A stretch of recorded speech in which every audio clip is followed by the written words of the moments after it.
I never thought I'd hear my son call me a liability to my own grandchildren.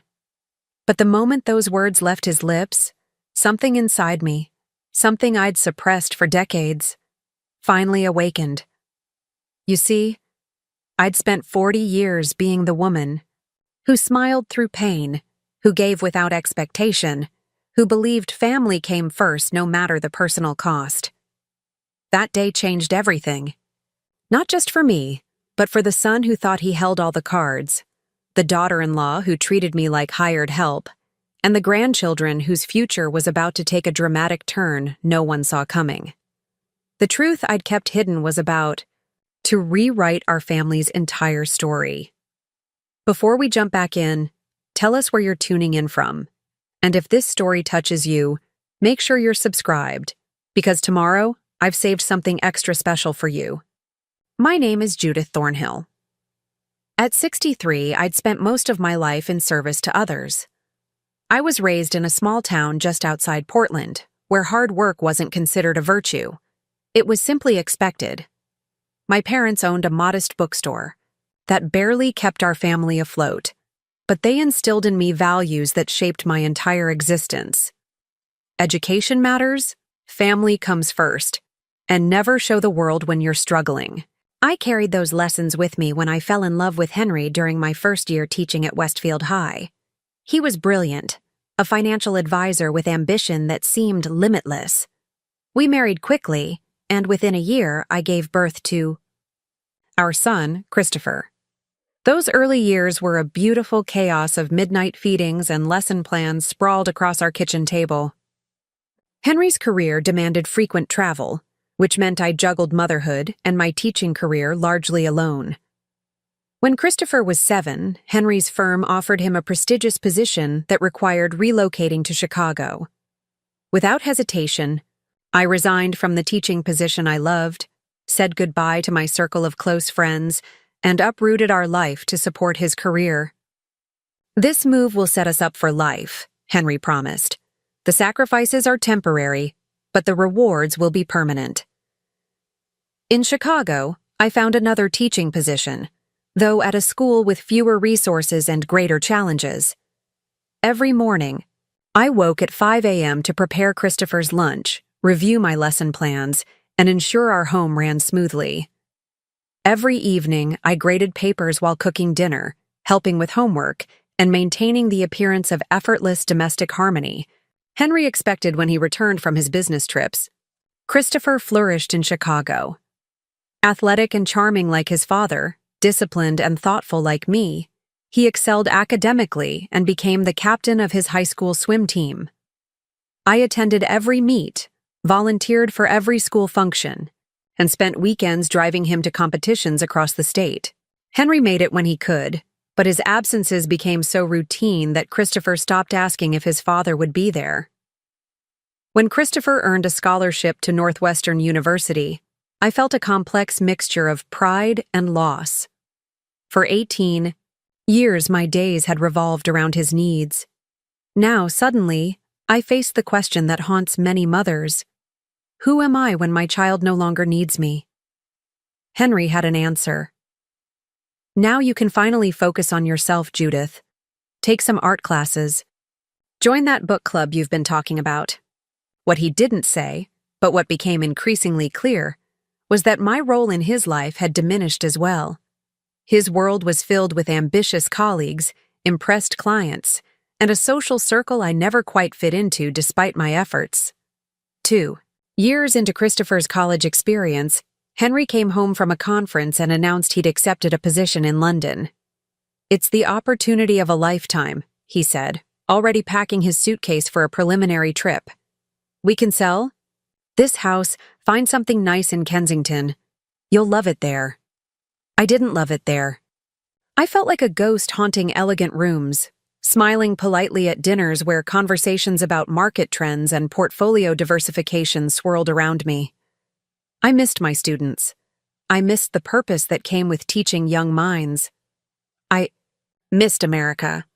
6 months after our move, I found the emails. Henry had been building a life parallel to ours, one that included a junior analyst named Diane. The evidence suggested this life had been under construction for years. When confronted, Henry didn't deny it. "We've grown apart, Judith," he said, with practiced composure. "We both know our marriage has been more about convenience than passion for a long time." The divorce was quick, but brutal. Henry's legal team worked to characterize my contributions to our marriage as minimal, my sacrifices as routine, my future needs as modest.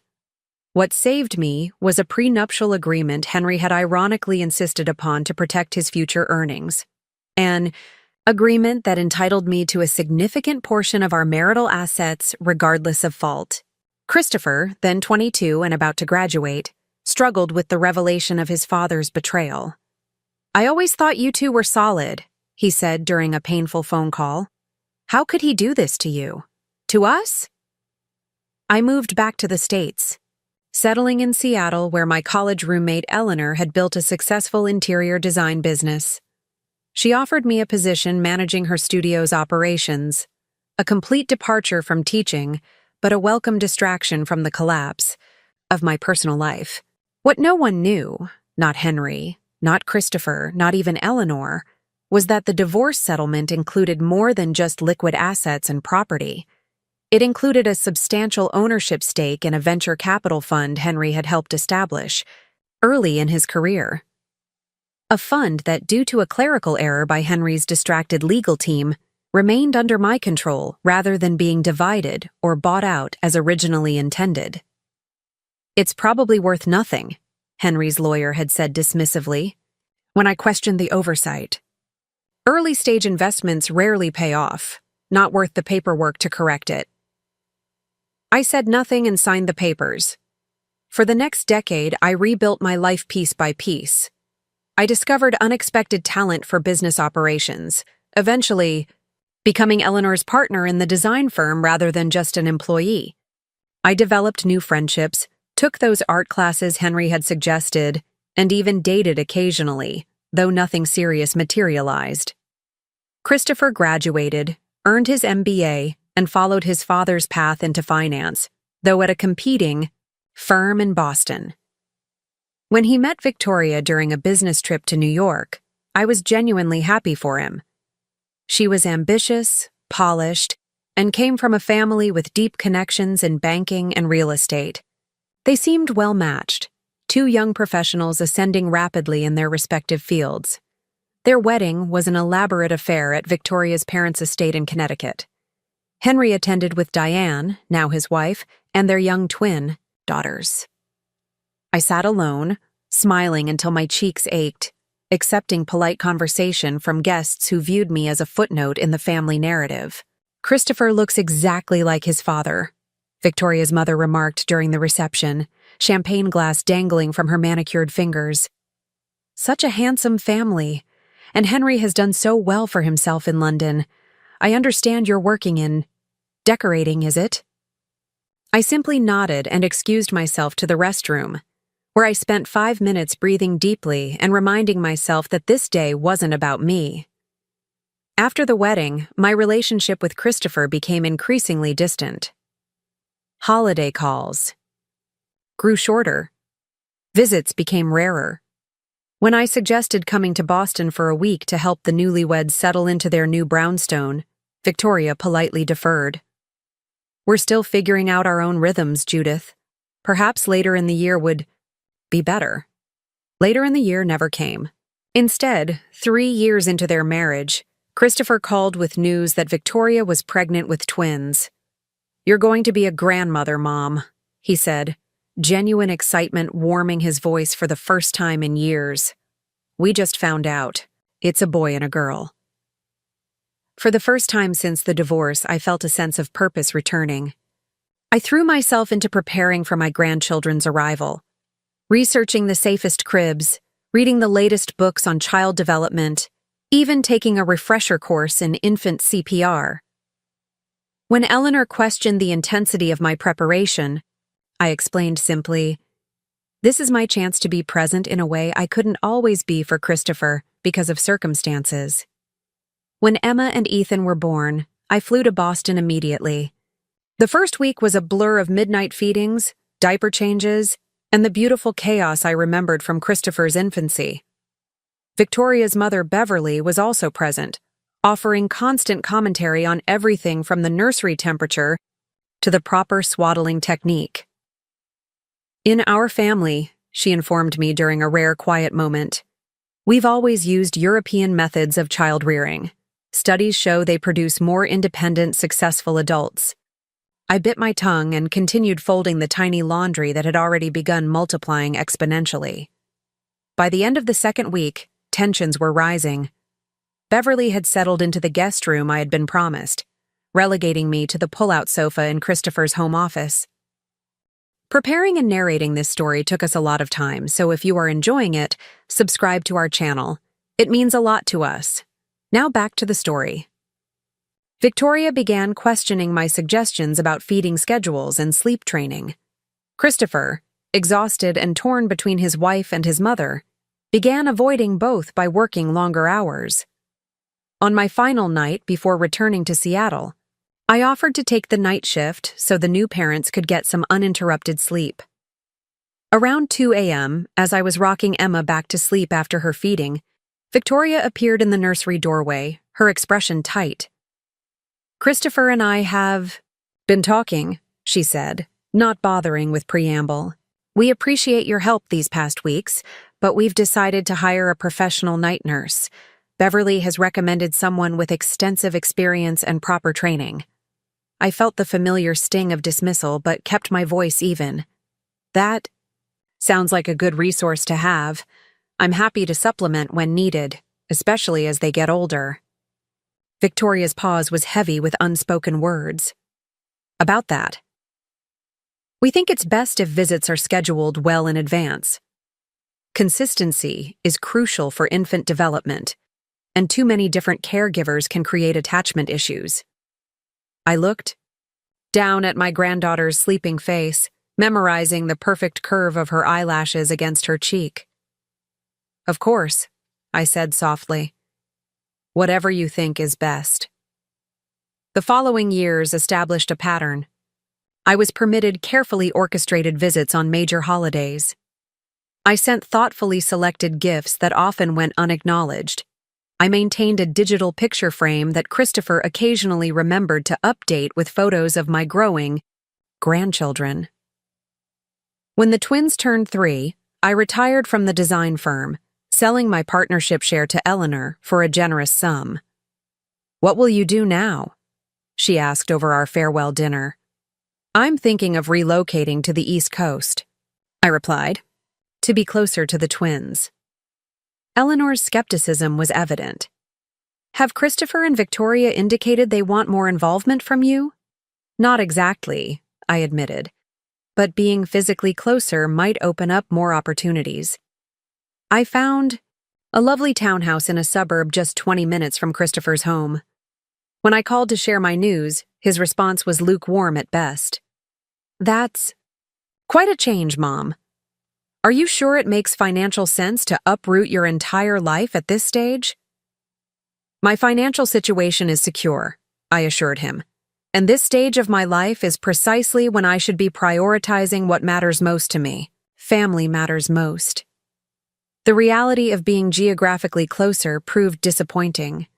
Proximity did not translate to inclusion. Invitations to birthday parties and school events arrived sporadically, often at the last minute. Offers to babysit were consistently declined with vague references to the twins' established routines and Victoria's concerns about consistency in caregiving approaches. Then came the day that changed everything. The twins were approaching their 5th birthday when Christopher called, sounding uncharacteristically flustered. "Mom, we're in a bind. Victoria's parents were supposed to watch the kids this weekend, while we attend a critical work retreat, but Beverly just called with some virus she picked up on her cruise. Our regular sitter is unavailable, and the agency can't find a replacement on short notice." My heart leapt. "I'd be happy to stay with them, Christopher. You know how much I'd enjoy it." His hesitation was palpable. "Victoria has some concerns. You know how particular she is about their routines, their diet, their screen time limits." I raised a child who turned out well enough to meet Victoria's standards, I reminded him gently. I think I can handle following instructions for a weekend. After a muffled conversation with Victoria, Christopher returned to the phone. All right, Mom. We'll drop them off Friday afternoon with detailed notes. But please, stick to the schedule exactly as written. When Friday arrived, I welcomed my grandchildren with barely contained joy. Emma, serious and observant, scrutinized my townhouse with the critical eye she'd inherited from her mother. Ethan, boisterous and affectionate, immediately asked if we could bake cookies, a request Victoria quickly intercepted. We've brought their organic meal kits, she explained, unloading containers from an insulated bag. Everything is portioned and labeled. Their schedule is detailed here, color-coded, by day and activity. Emergency contacts are listed in order of preference. Our pediatrician first, then our family doctor, then Beverly's physician who's agreed to consult remotely if needed. I nodded patiently through the extensive briefing, accepting the binder, of instructions that rivaled my old teaching curriculum guides in detail and heft. Christopher stood awkwardly in the background, occasionally adding unnecessary clarifications like, "They need to brush for a full 2 minutes, Mom. We use this timer app." After 45 minutes of instructions, Victoria checked her watch. "We really should get on the road to beat traffic." She knelt before the twins. "Remember, best behavior for Grandma Judith. Daddy and I will FaceTime tonight before bedtime." Once they departed, I turned to my grandchildren with a smile. "Well, shall we review our mission instructions together?"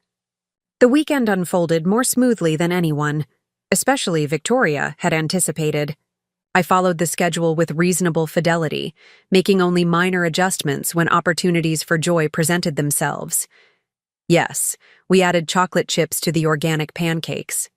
Yes, we extended the nature walk to collect interesting leaves and rocks. Yes, I taught them to make paper airplanes during craft time, instead of following the pre-packaged craft kit instructions. By Sunday morning, the twins were relaxed and affectionate in a way I hadn't witnessed during our usually stilted visits. We were in the middle of a pillow fort construction project when Victoria called to check in. "They're still in pajamas?" she questioned, frowning at the video image. "The schedule indicates outdoor playtime from 9:30 to 10:15. "We had a slow morning," I explained. "We'll get to the playground after lunch." After lunch? But that disrupts their entire afternoon sequence. The developmental specialist we consulted was very clear about maintaining consistent activity transitions. Emma suddenly appeared next to me. "Mommy, can we stay at Grandma's house longer? She tells the best stories and doesn't make us eat kale in our smoothies." Victoria's expression tightened. "We'll discuss this when we get home, Emma. Please put Grandma back on."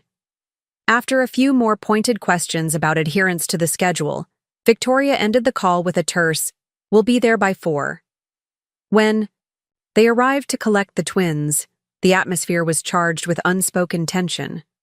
Victoria inspected the children as if searching for evidence of nutritional neglect or psychological damage. Christopher busied himself gathering their belongings, avoiding eye contact. "Thank you for helping us out, Judith," Victoria said finally, her tone making it clear this experiment would not be repeated. "It was. Fortunate you were available. On short notice." "Anytime," I replied sincerely. I loved having them. "Grandma taught us to play chess," Ethan announced proudly. "And she knows all about the stars and planets." Victoria's eyebrows rose. "Chess isn't developmentally appropriate for their age, and astronomy isn't part of their core curriculum focus yet." I maintained my composure. Children often surprise us with what they're capable of understanding when the subject captures their interest. "Well," Victoria said, gathering her designer handbag, "we have our educational approach carefully mapped out with their private preschool. It's best not to introduce conflicting methodologies at this stage." As they prepared to leave, Emma wrapped her arms around my legs. "Can we come back next weekend, Grandma?" Before I could respond, Victoria interjected. Grandma is very busy. Sweetheart. And you have your swimming evaluation next weekend, remember? I knelt down to my granddaughter's level. I'm never too busy for you, Emma. But we'll have to check everyone's calendar to find the right time. As they drove away, I felt the familiar ache of separation. But something else was brewing beneath the surface. A quiet determination that had been building for years. The following Tuesday, Christopher called.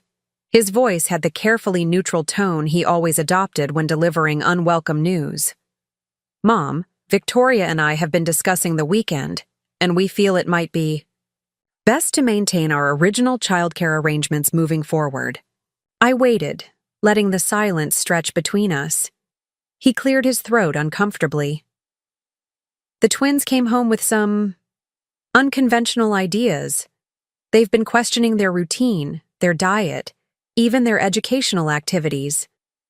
They're curious children, I observed. Questioning is how they learn. Yes, but we have a system that works for our family. Victoria feels, we both feel, that at your age, the demands of keeping up with two active 5-year-olds might be too much. The structured environment we've created requires consistent energy and attention to detail. The words hit like individual blows. At your age, too much consistent energy. I see, I said quietly. You think I'm too old to care for my own grandchildren?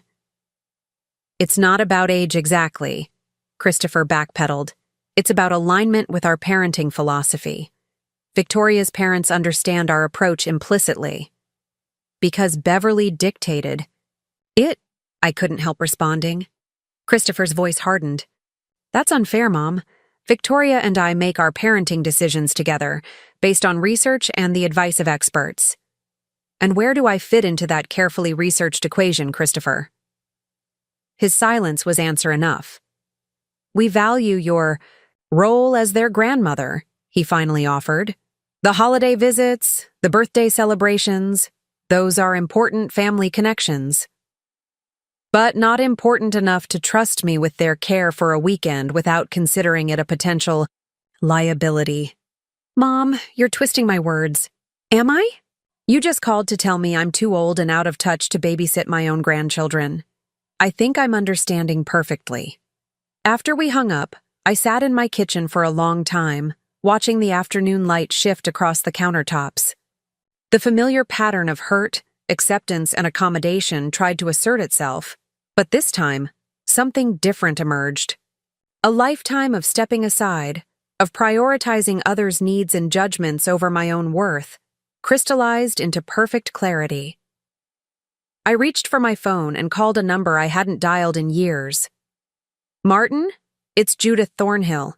Yes, it has been a long time. Listen, I need to discuss the Waypoint Fund. Specifically, the educational trust provisions we established. Martin Hayes had been the financial advisor who helped me manage my divorce settlement and subsequent investments. He was one of the few people who knew about my ownership stake in the venture capital fund. The stake that had grown from a supposedly worthless oversight into one of the most successful early-stage investment vehicles in tech. The Waypoint Fund has performed exceptionally, Martin confirmed. Your initial stake has multiplied significantly. The educational trust for your grandchildren is currently valued at approximately $12 million. And I retain full, discretionary control over those funds until the children reach age 25, correct? Absolutely. The trust is irrevocable, but as trustee, you have complete authority over disbursements for educational purposes. We defined that term quite broadly in the documents. Private schooling, enrichment activities, college, graduate studies, even educational travel can qualify. I took a deep breath. I'd like to schedule a meeting next week. There are some amendments I want to discuss. Of course. May I ask what you have in mind? It's time my son and his wife understand exactly who they're dismissing as too old and irrelevant to participate in their children's lives. The silence on Martin's end held a note of respect. I'll clear my calendar for whenever works best for you, Judith. That night, I slept more soundly than I had in years.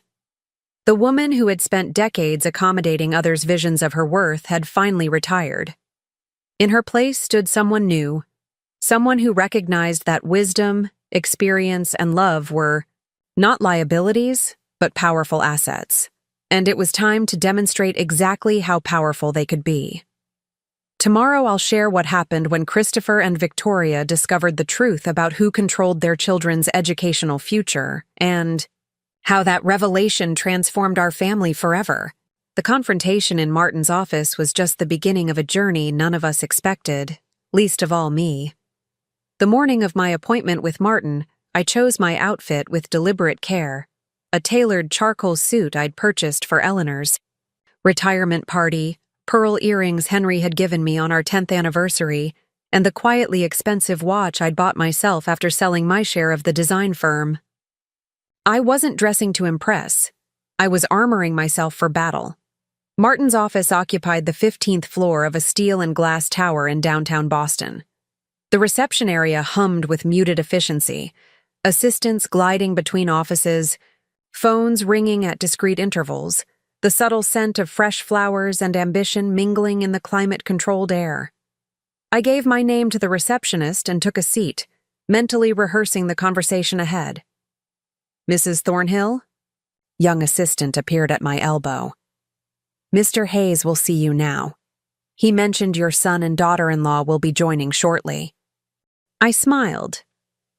Perfect. Martin rose from behind his desk as I entered, extending his hand with genuine warmth. Judith, wonderful to see you. It's been too long. Thank you for arranging this on short notice. Not at all. I've always enjoyed our collaborations. He gestured to the seating area by the window, where a coffee service awaited. I must admit, I was intrigued by your request to include Christopher and Victoria in our meeting. I thought it was time for some family financial transparency, I replied, selecting a chair that would allow me to observe the door. Martin nodded, thoughtfully. They seemed quite surprised by my call. Christopher mentioned you'd never discussed the Waypoint Fund with him. There's never been a reason to, until now. We exchanged pleasantries about the market and Martin's recent vacation to Portugal, until a sharp knock interrupted us. The assistant ushered in Christopher and Victoria, both dressed in corporate battle armor of their own, he in a navy suit that probably cost a month of my former teacher's salary, she in a cream-sheath dress with a designer blazer and heels that announced ambition with every step. Mom? Christopher's confusion was evident as he registered my presence. What's going on? Mr. Hayes's office said there was an urgent matter regarding the twins' educational planning. That's exactly right, I confirmed, gesturing to the empty seats. Please, join us. This won't take long. Victoria remained standing, her posture radiating reluctance. We have a meeting with the admissions director at Grayson Academy in 40 minutes. If this could be rescheduled. I'm afraid this directly impacts your meeting at Grayson, Martin interjected smoothly. Please, Mrs. Williams, I believe you'll find this worth your time. The use of her married name rather than her preferred? Professional surname caused Victoria's eyebrow to twitch, but she complied, perching at the edge of a chair while Christopher settled beside her. As I mentioned on the phone, Martin began, opening a leather portfolio. This meeting concerns the educational trust established for Emma and Ethan Williams. Mrs. Thornhill has requested a review of the current provisions and possible amendments to the disbursement protocols. Christopher's brow furrowed. Educational trust? Mom, what educational trust? I met his gaze steadily. The one I established 5 years ago, when the twins were born, initially funded with $5 million, now valued at approximately $12 million. The color drained from Victoria's face. $12 million? That's impossible. You were a teacher, then worked at a decorating company. Interior design firm, I corrected gently. And yes, those were my occupations. but not my only sources of income. Martin slid documents across the table.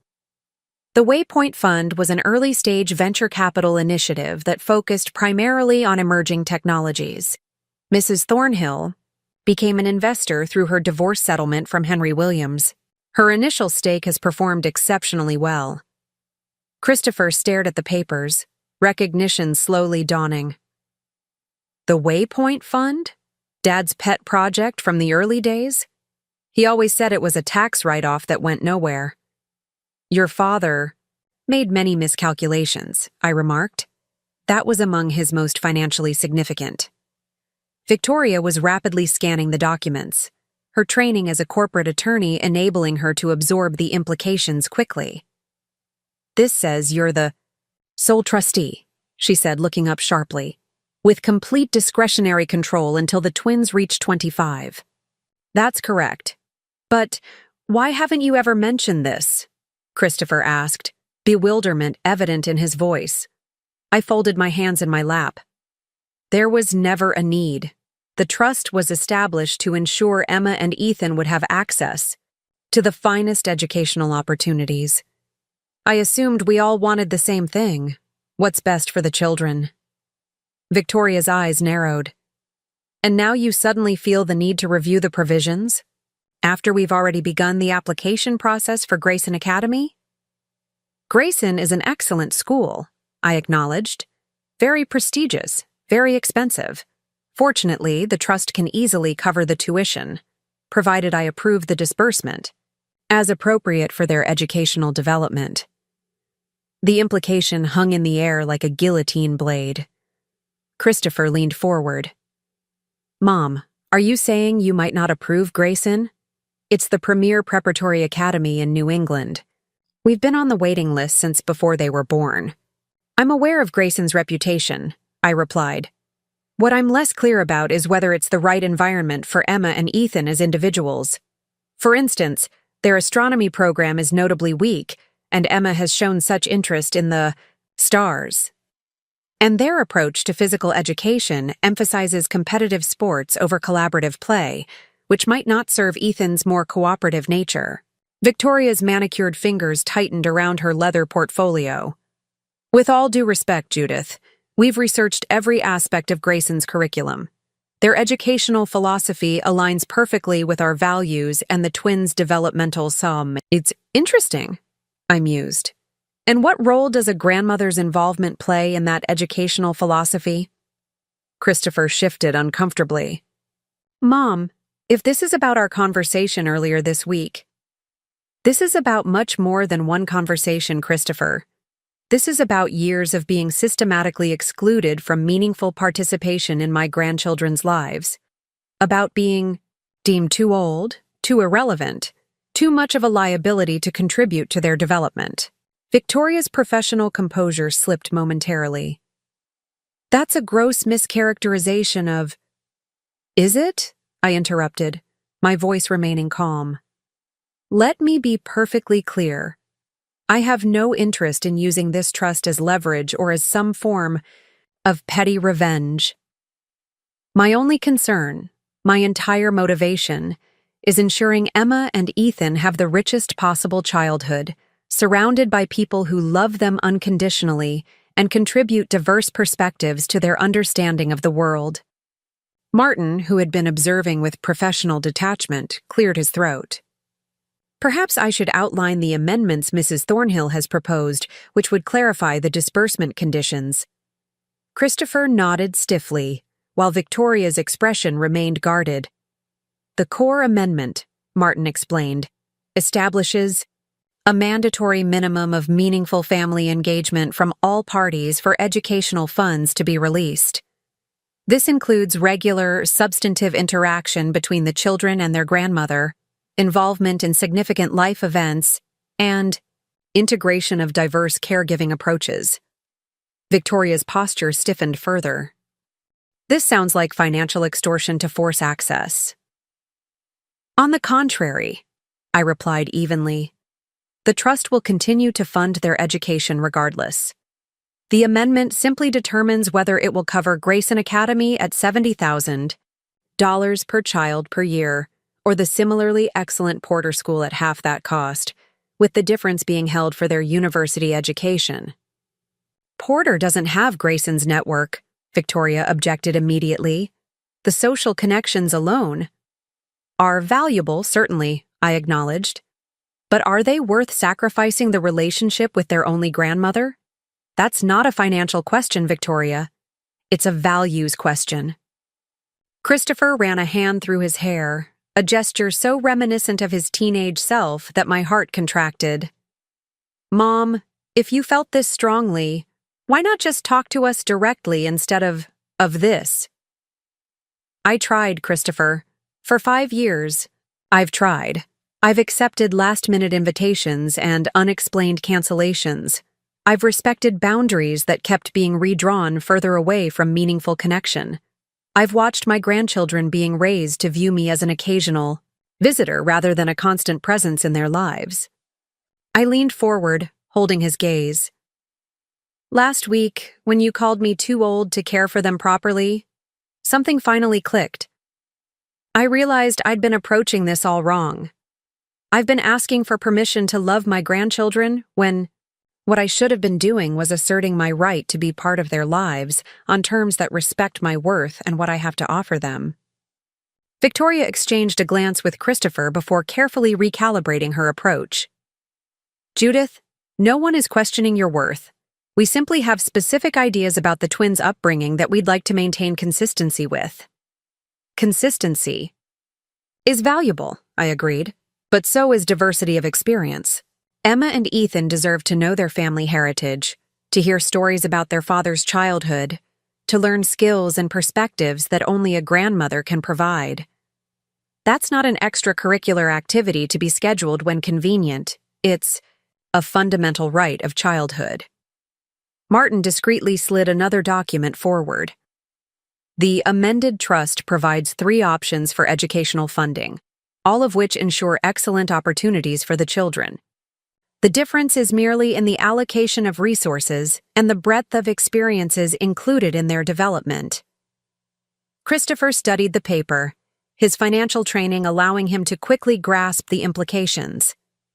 So, either way, their education is covered. This is really about our family dynamics. It always has been, I confirmed softly. Victoria's tactical mind was evidently recalculating. We recognize the importance of family connections, she said, her tone moderated to conciliatory. Perhaps we could establish a more regular visitation schedule, monthly dinners, occasional weekends when our calendar permits. That would be a start, I acknowledged, but what I'm proposing goes deeper. Real integration into their lives, school, events, extracurricular activities, regular caregiving opportunities, vacation time together. A seat at the table when educational decisions are being made, not as the final authority, but as a valued voice with meaningful input. Christopher looked torn between his wife's evident resistance and some deeper recognition stirring within him. Mom, this is a lot to process. We need time to discuss.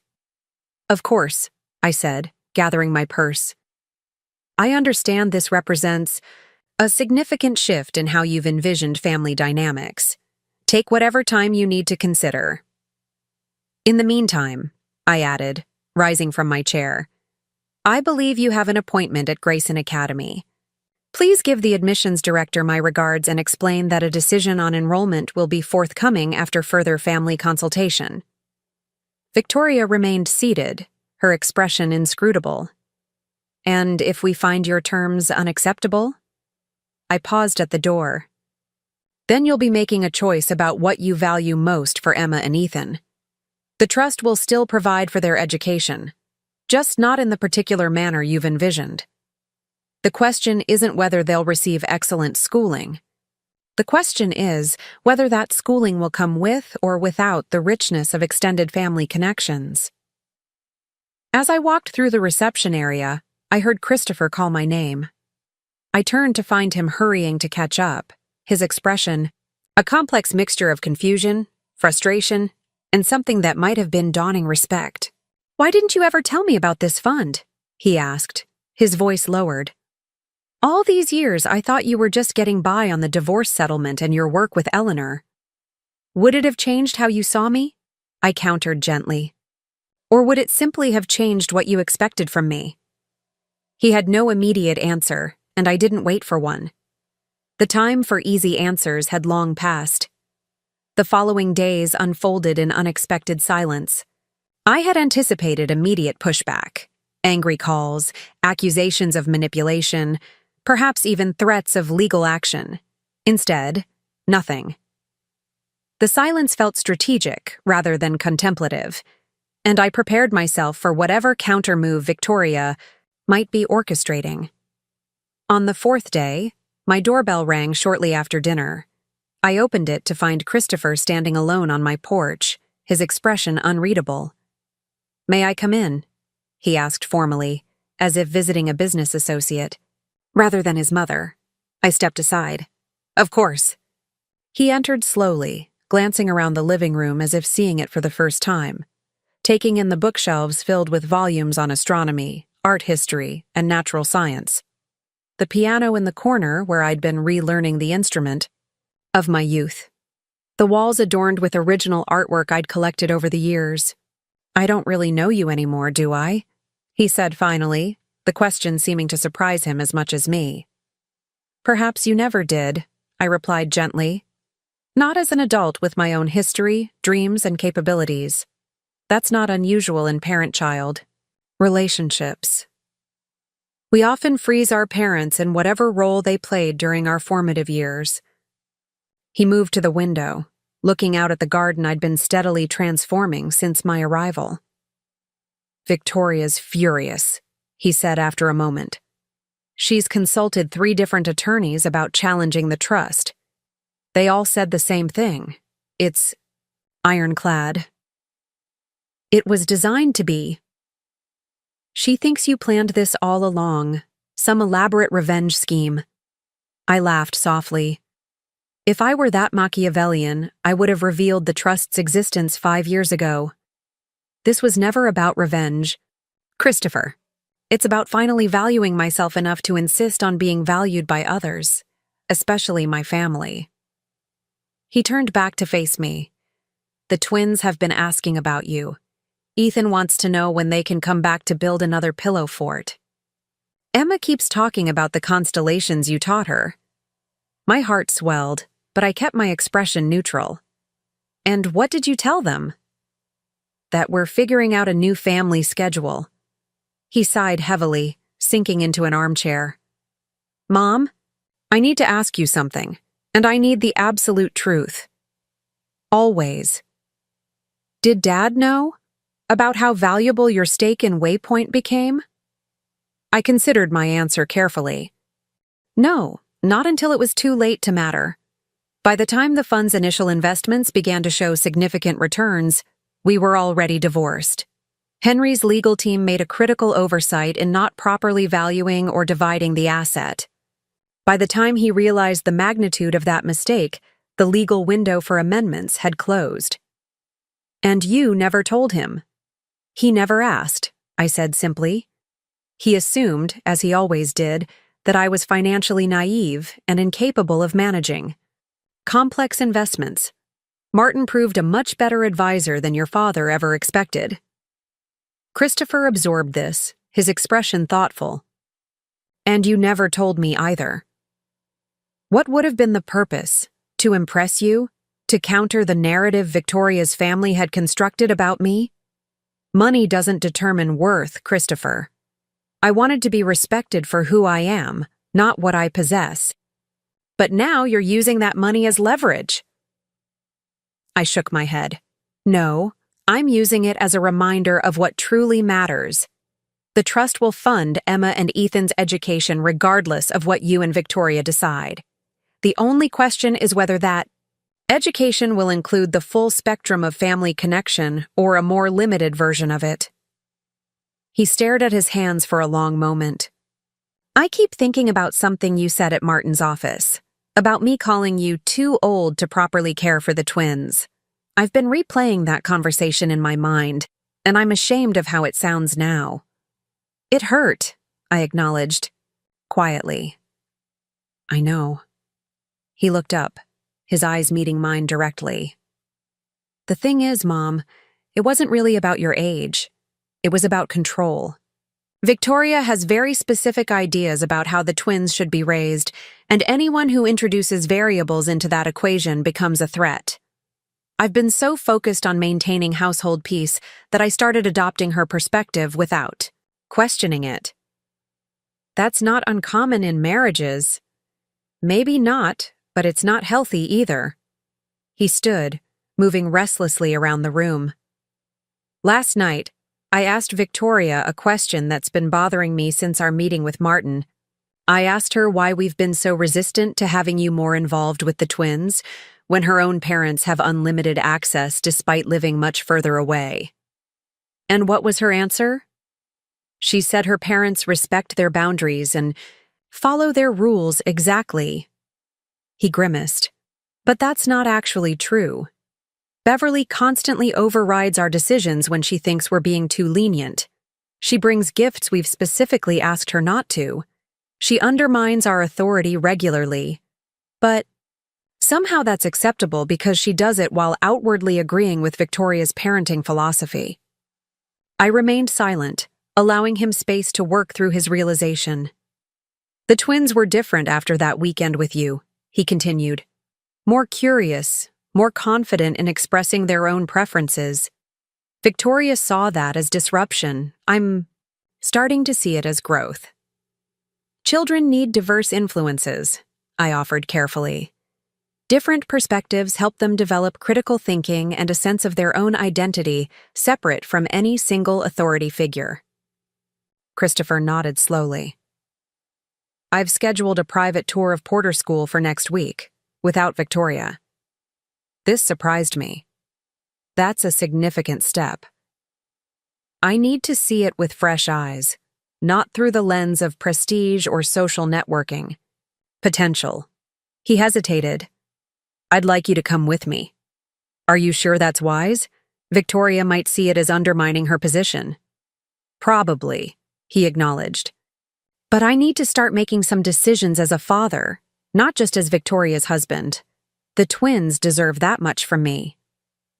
As he prepared to leave, Christopher paused at the door. There's something else you should know. Emma and Ethan have been invited to a special astronomy program at the Natural History Museum next Saturday. Victoria has a charity luncheon, and I have a client meeting I've already rescheduled twice. I kept my expression neutral, waiting. They need someone to take them, he continued. Someone who already knows about constellations and planets, someone they trust and enjoy spending time with. I would be honored, I said simply. He nodded. I'll drop them off at 9. The program ends at 2, but maybe they could stay for dinner? If that's not too tiring for you, of course. The subtle acknowledgement of his previous hurtful comments hung between us, along with his awkward attempt at amends. I think I can manage to feed my grandchildren dinner without collapsing from exhaustion, I replied, allowing a small smile to soften the words. After Christopher left, I sat in my garden until darkness fell, watching the familiar stars emerge above me. The conversation represented progress, certainly, but I harbored no illusions about the challenges ahead. Victoria would not relinquish. Control easily, and Christopher's newfound assertiveness would be tested repeatedly in the coming days and weeks. Still, a door had opened, one I'd been knocking on for 5 years. Whatever happened next, I would meet it with the quiet strength I'd been cultivating all my life. Saturday dawned clear and bright, perfect weather for an adventure with my grandchildren. I prepared with perhaps excessive enthusiasm, setting out child-friendly snacks, gathering field guides to the night sky, even arranging a small telescope on the patio for later use. By 8:30, I was watching the clock with the nervous anticipation of a teenager awaiting a first date. At precisely 9, a vehicle I didn't recognize pulled into my driveway. It wasn't Christopher's usual sleek sedan, but an unfamiliar SUV with tinted windows. My heart sank as the driver's door opened and Victoria emerged, her expression glacial. She approached my front door with military precision, the twins following behind her like small, uncertain shadows. I opened the door before she could ring the bell. "Good morning," I said pleasantly. "This is a surprise." Victoria's smile didn't reach her eyes. Christopher had an emergency client situation. I rearranged my schedule to facilitate today's outing. Her choice of words, facilitate rather than participate, made her position clear. This was a concession, not a reconciliation. Emma broke free from her mother's shadow and rushed forward, wrapping her arms around my legs. "Grandma, I brought my star notebook like you said." Ethan followed more cautiously, glancing at his mother before offering a subdued, "Hi, Grandma." Victoria handed me a sealed envelope. "Their emergency contacts, allergy information, and schedule for today. The astronomy program ends at 2, sharp. I'll collect them at 4, which should allow adequate time for a light snack and brief recreational period." "Thank you," I replied, accepting the envelope without comment on its contents. "We'll have a wonderful time." She knelt to address the twins. "Remember what we discussed. Best behavior, follow all instructions, and no asking for things that aren't on our approved snack list," Ethan recited dutifully. "Exactly." Victoria straightened, smoothing her already impeccable blazer. "I've included the list in your information packet, Judith. Their digestive systems are quite sensitive to processed sugars and artificial ingredients." I resisted the urge to point out that they had consumed chocolate chip pancakes and homemade cookies during their previous visit without any digestive calamities. "I'll keep that in mind."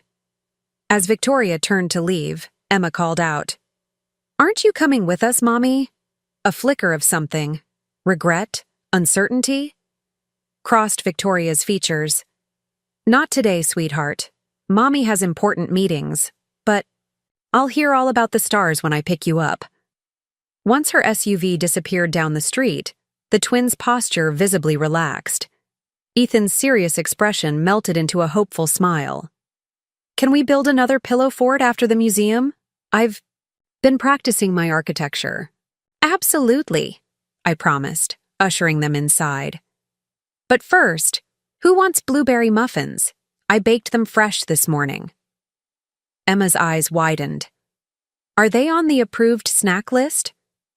"They contain fruit," I replied solemnly. "That makes them practically health food." Both children giggled, a small sound of conspiracy and delight that felt like the most precious gift. The astronomy program exceeded all expectations. The museum had transformed its planetarium into an interactive journey through the solar system, with stations where children could touch meteorite fragments, build model rockets, and observe sunspots through specially filtered telescopes. Emma absorbed every detail with intense concentration, filling her notebook with surprisingly accurate sketches and questions for further investigation. Ethan approached the experience more socially, connecting with other children and collaboratively solving the challenges presented at each station. Watching them, I saw not just their individual personalities emerging, but the ghosts of earlier generations. Christopher's methodical curiosity in Emma's focused note-taking, my own sociable nature in Ethan's easy collaboration with strangers. The miraculous continuity of family echoed in their smallest gestures. After the program concluded, we enjoyed lunch at the museum cafe, where I allowed them to choose whatever they wanted from the menu, a novelty they approached with solemn deliberation, followed by an exploration of the dinosaur exhibits that had nothing to do with astronomy but everything to do with childhood wonder. By the time we returned to my townhouse, a comfortable familiarity had developed between us. We constructed an elaborate pillow fort in the living room, complete with fairy lights I'd purchased specifically for this purpose. Inside our fabric castle, I shared stories about Christopher's childhood adventures, carefully edited to present their father in a heroic light, while still humanizing him beyond the stern, busy figure they primarily experienced. "Did Daddy really climb a tree to rescue a baby bird?" Ethan asked, wide-eyed. "He did," I confirmed. He was 7 years old and absolutely determined. The bird had fallen from its nest during a storm, and your father spent an entire afternoon figuring out how to safely return it to its family. But he doesn't even like birds now, Emma observed shrewdly. He wouldn't let me keep the feather. I found at the park. People change as they grow up, I explained gently. Sometimes they forget parts of themselves along the way, but those parts aren't really gone. They're just waiting to be remembered. As 4 o'clock approached, the twins grew increasingly subdued, the shadow of their impending departure dampening the afternoon's magic. I was helping them gather their belongings when the doorbell rang precisely on the hour. To my surprise and evident relief, it was Christopher rather than Victoria who stood on the porch. "Daddy!" Ethan launched himself forward for a hug, while Emma approached more cautiously, assessing her father's mood before deciding physical affection was safe. "Hey, Munchkins!" Christopher greeted them, his voice warmer than I'd heard it in years. "Did you learn all about the stars?" "Grandma showed us how to find the constellations even when they move across the sky," Emma reported earnestly. "And we learned about black holes and neutron stars and how to use a sextant for navigation." "A sextant, huh? That sounds advanced." "It's actually ancient technology," she corrected. "Sailors used them before GPS or even electricity." Christopher raised an eyebrow at me, impressed. "Sounds like you had quite the educational adventure." "We also built a fort," Ethan added proudly, "with lights inside that look like stars. Can you see it before we go?" Christopher checked his watch, then nodded. A quick look. As the twins led their father to inspect their architectural achievement, I noticed subtle changes in Christopher's demeanor. He knelt to enter the fort without concern for his suit pants, listened attentively to their explanations, and asked genuine questions about their construction methods. Small shifts, perhaps, but significant ones. When they emerged, he surprised me by asking, "Mom, would you mind if we stayed for dinner? There's a pizza place around the corner that delivers." The twins erupted in cheers before I could respond. "Pizza isn't on our approved food list," Emma Stage whispered to her brother, excitement making her vibrate slightly. "I won't tell if you won't," Christopher whispered back, with a conspiratorial wink that transported me back decades to his own childhood negotiations around treats and rules. Over dinner, pizza with every topping the twins could agree on, Christopher seemed unusually present, engaging with his children rather than perfunctorily monitoring them. He listened to their museum observations, laughed at their jokes, and even participated when the conversation evolved into an impromptu game of would you rather? As the evening wound down, with Ethan drowsy against his father's shoulder and Emma still chattering about neutron stars, Christopher caught my eye across the table. "Thank you," he said simply. "This was good for all of us." I nodded, understanding the multiple layers of his gratitude. "Anytime." After they departed, I stood in my kitchen surrounded by empty pizza boxes and the pleasant aftermath of family chaos. The day had been a beginning, not a resolution. Victoria's absence spoke volumes about the challenges still ahead, but a genuine beginning nonetheless. My phone chimed with a text message from Christopher. "The twins want to know if Tuesday evening works for stargazing with the telescope. Victoria has yoga until 8. I smiled at the screen. "Tuesday is perfect. I'll have hot chocolate ready." The battle wasn't over, but a meaningful skirmish had been won. Not through confrontation or coercion, but through the simple, powerful alchemy of genuine connection. In allowing Emma and Ethan to experience the joy of unfettered grandparent love, I had opened a door that would prove difficult for anyone to close again, even Victoria with all her carefully constructed rules and boundaries. As I gathered dishes and straightened cushions, I found Emma's star notebook left behind on the coffee table. Flipping through pages of careful observations and questions, I paused at a drawing on the final page, a family portrait showing Christopher, Victoria, the twins, and me, all holding hands beneath a starry sky. Above the drawing, in Emma's careful handwriting, My family under the stars. In that moment, I knew with absolute certainty that I had taken the right path, not for the financial control it gave me, but for the chance to be truly seen by my grandchildren, and perhaps eventually by my son and daughter-in-law as well. The journey ahead would contain both setbacks and victories, but for the first time in years, I felt genuine hope for our family's future. I placed the notebook carefully on my desk to return on Tuesday, already planning which constellations would be most visible for our stargazing adventure. The waxing moon would highlight Perseus and Cassiopeia, ancient stories of family, sacrifice, and redemption written in light across the darkness. Perfect tales to share under the vast, ageless sky that had witnessed countless human dramas unfold. Beneath its patient gaze, Tuesday evening's stargazing marked the beginning of a delicate new rhythm in our family life. Christopher would bring the twins to my house twice weekly, always when Victoria had other commitments, a transparent arrangement we all tacitly accepted. These visits expanded gradually from quick activities to longer stretches that included dinner, homework help, and increasingly elaborate bedtime rituals. Emma and Ethan bloomed under this new arrangement. Their personalities emerged more distinctly with each visit, Emma's intellectual curiosity balanced by unexpected flashes of whimsy, Ethan's gentleness underpinned by quiet determination. Free from Victoria's constant evaluation, they experimented with opinions, preferences, and small rebellions, testing the boundaries of their emerging selves in the safety of my unconditional acceptance. Christopher, too, seemed to rediscover aspects of himself during these visits. He arrived tense and preoccupied, still wearing the armor of corporate ambition, but gradually shed these layers as our evenings progressed. I would catch glimpses of his childhood self, in a spontaneous pillow fight with Ethan, in his willingness to help Emma dissect an owl pellet we'd found in the garden, in his laughter when I recounted embarrassing stories from his youth.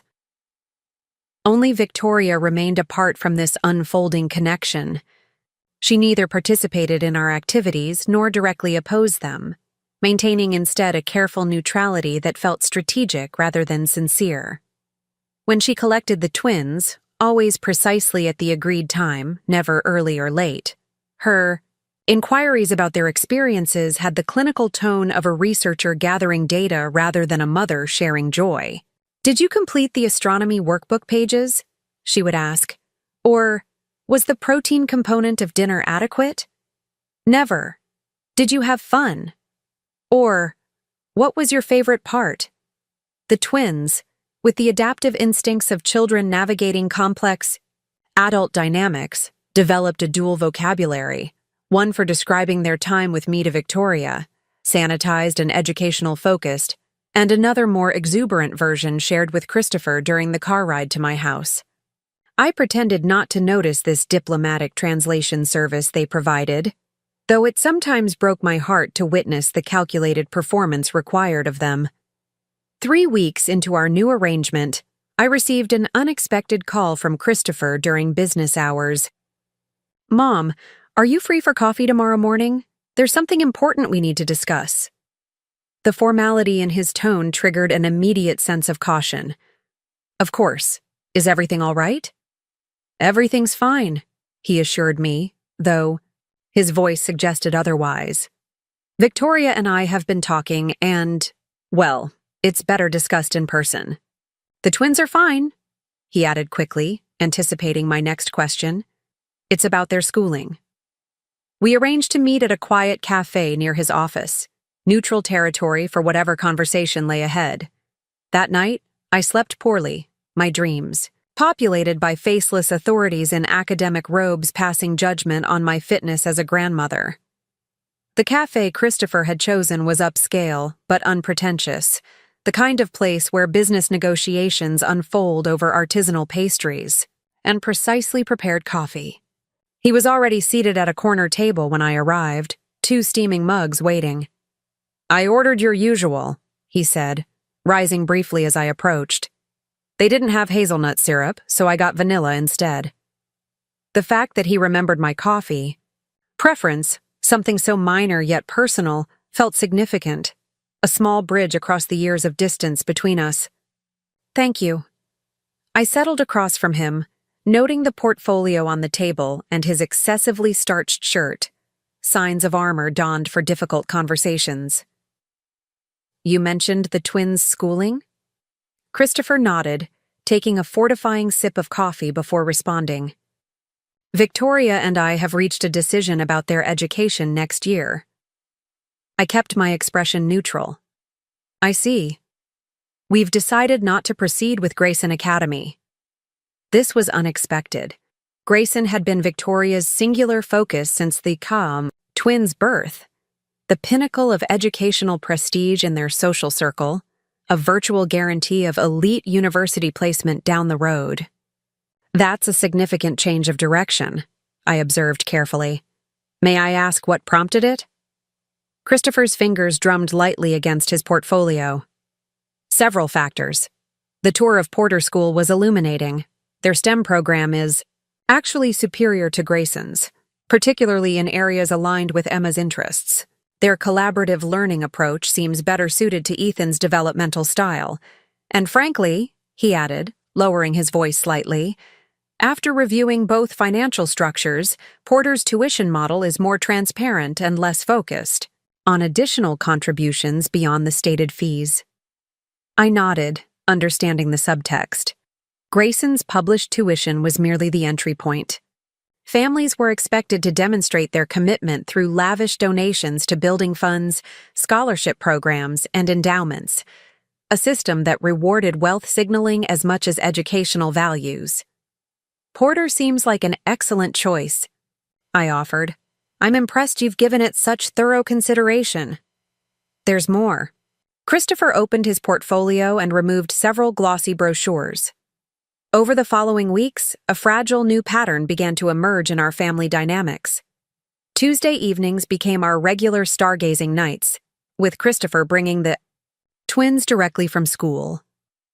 Thursday afternoons were designated for what the children called Grandma's Workshop. Creative projects ranging from watercolor painting to simple woodworking that left them proudly covered in colorful splatters, or sawdust. And every other Saturday belonged entirely to us, from morning pancakes to evening stories. Victoria remained conspicuously absent during these visits. She maintained her distance through a carefully choreographed schedule of professional commitments, fitness classes, and charity obligations that kept her legitimately busy whenever the twins were with me. Christopher never commented on this arrangement, and I respected the delicate balance he was attempting to maintain between his wife's resistance and his children's growing attachment to me. The twins flourished under this new rhythm. Emma's constant questions about the natural world evolved into more structured investigations, complete with hypothesis testing and meticulous documentation in her growing collection of notebooks. Ethan discovered a talent for storytelling, crafting, elaborate narratives for the woodland creatures that visited my garden.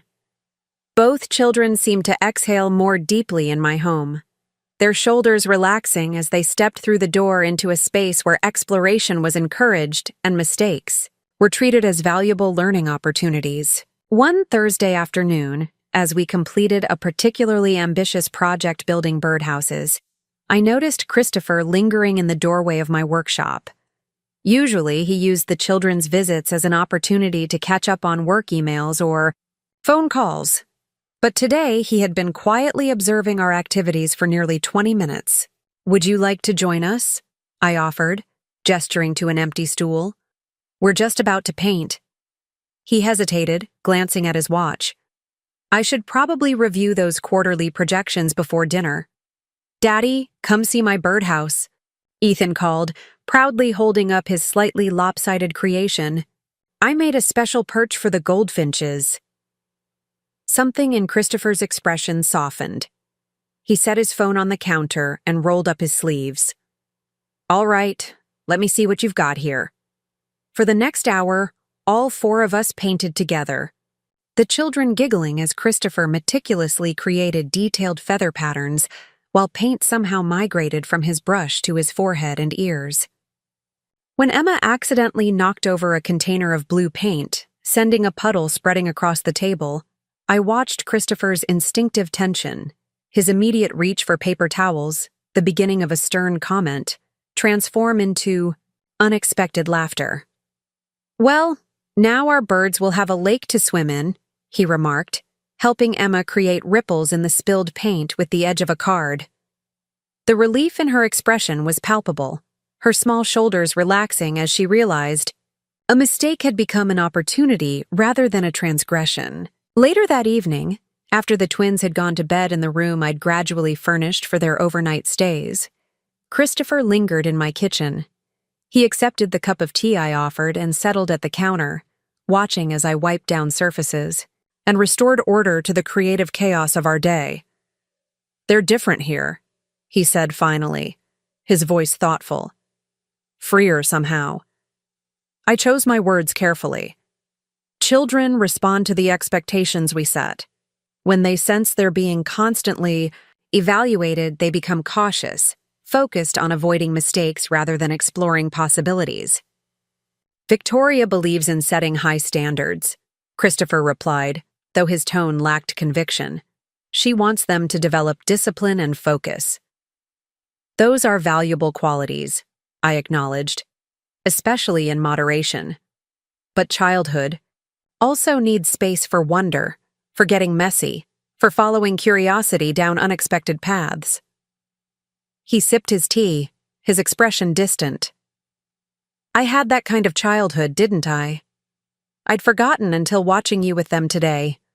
The science experiments in the backyard, the elaborate forts, the freedom to just be."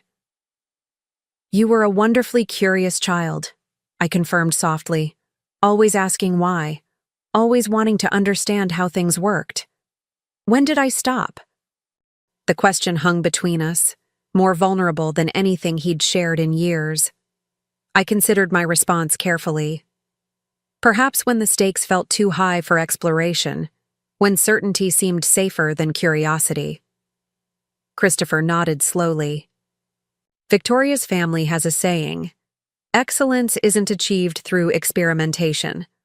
Her father says it at least once at every family gathering. And yet every significant scientific breakthrough, every artistic masterpiece, every technological innovation began with someone willing to experiment, to risk failure in pursuit of discovery," I countered gently. He traced the rim of his mug with one finger. "The twins were asking about Thanksgiving plans today. They want to know if you'll be with us this year." The change of subject wasn't as abrupt as it seemed.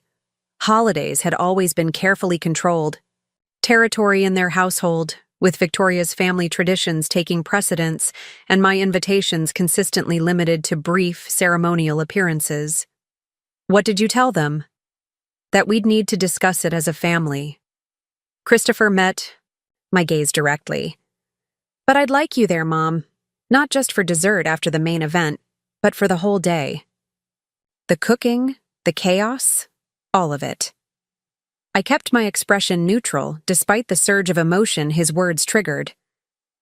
"Victoria might have other thoughts on the matter." "Probably," he acknowledged with a wry smile.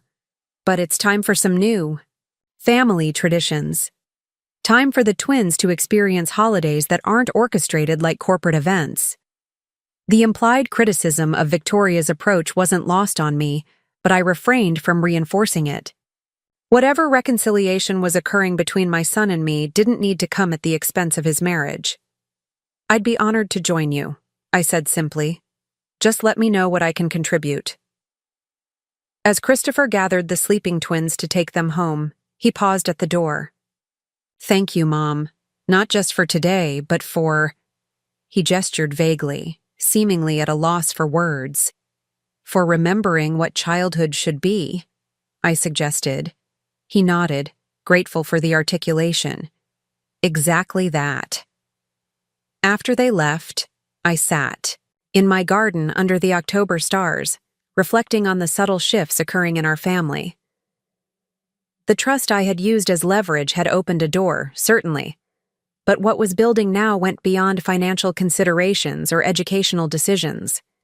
Something essential was being recovered, not just my relationship with my grandchildren, but Christopher's connection to his own authentic self, long buried under layers of ambition and accommodation. The following Tuesday brought unexpected rain, canceling our planned stargazing. Christopher called mid-afternoon, his voice tight with stress. "Mom, I hate to ask this, but could you possibly pick the twins up from school today? Victoria's stuck in court, and I have an emergency client meeting I can't reschedule. Their after-school program ends at 4. "Of course," I replied, already, reaching for my keys. "Text me any details I need for pickup. You'll need identification and to be on the approved pickup list." He paused. "Actually, you're not on the list. Let me call the school and add you immediately."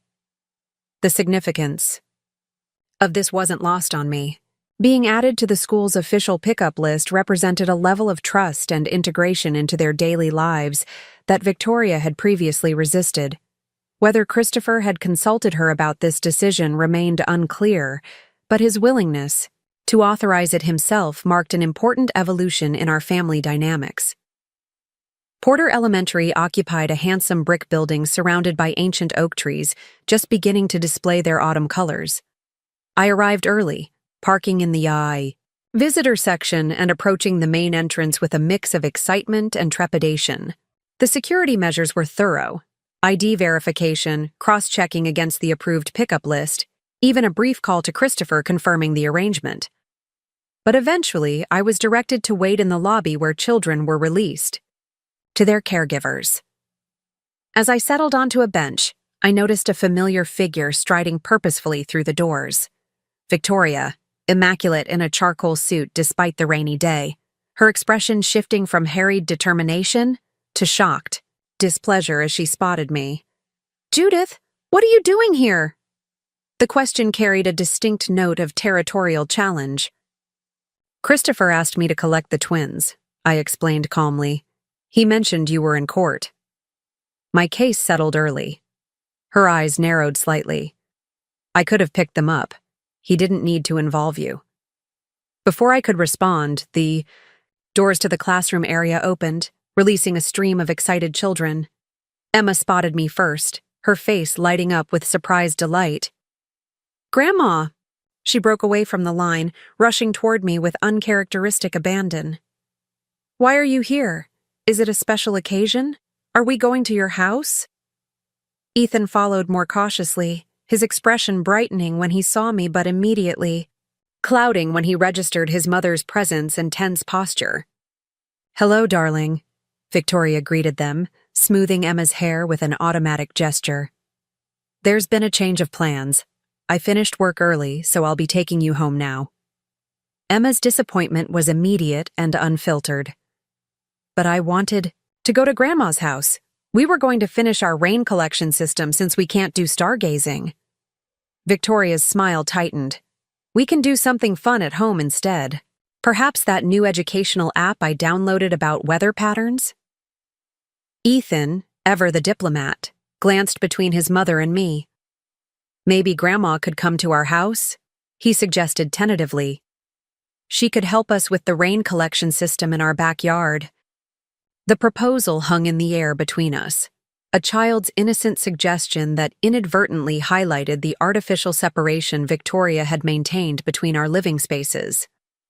In the months since our confrontation in Martin's office, I had never once been invited to their home. Victoria hesitated, clearly calculating the social implications of publicly refusing such a reasonable request in front of school staff and other parents. "I suppose that could work," she conceded finally. "If Judith doesn't have other commitments." "My schedule is entirely clear," I replied evenly.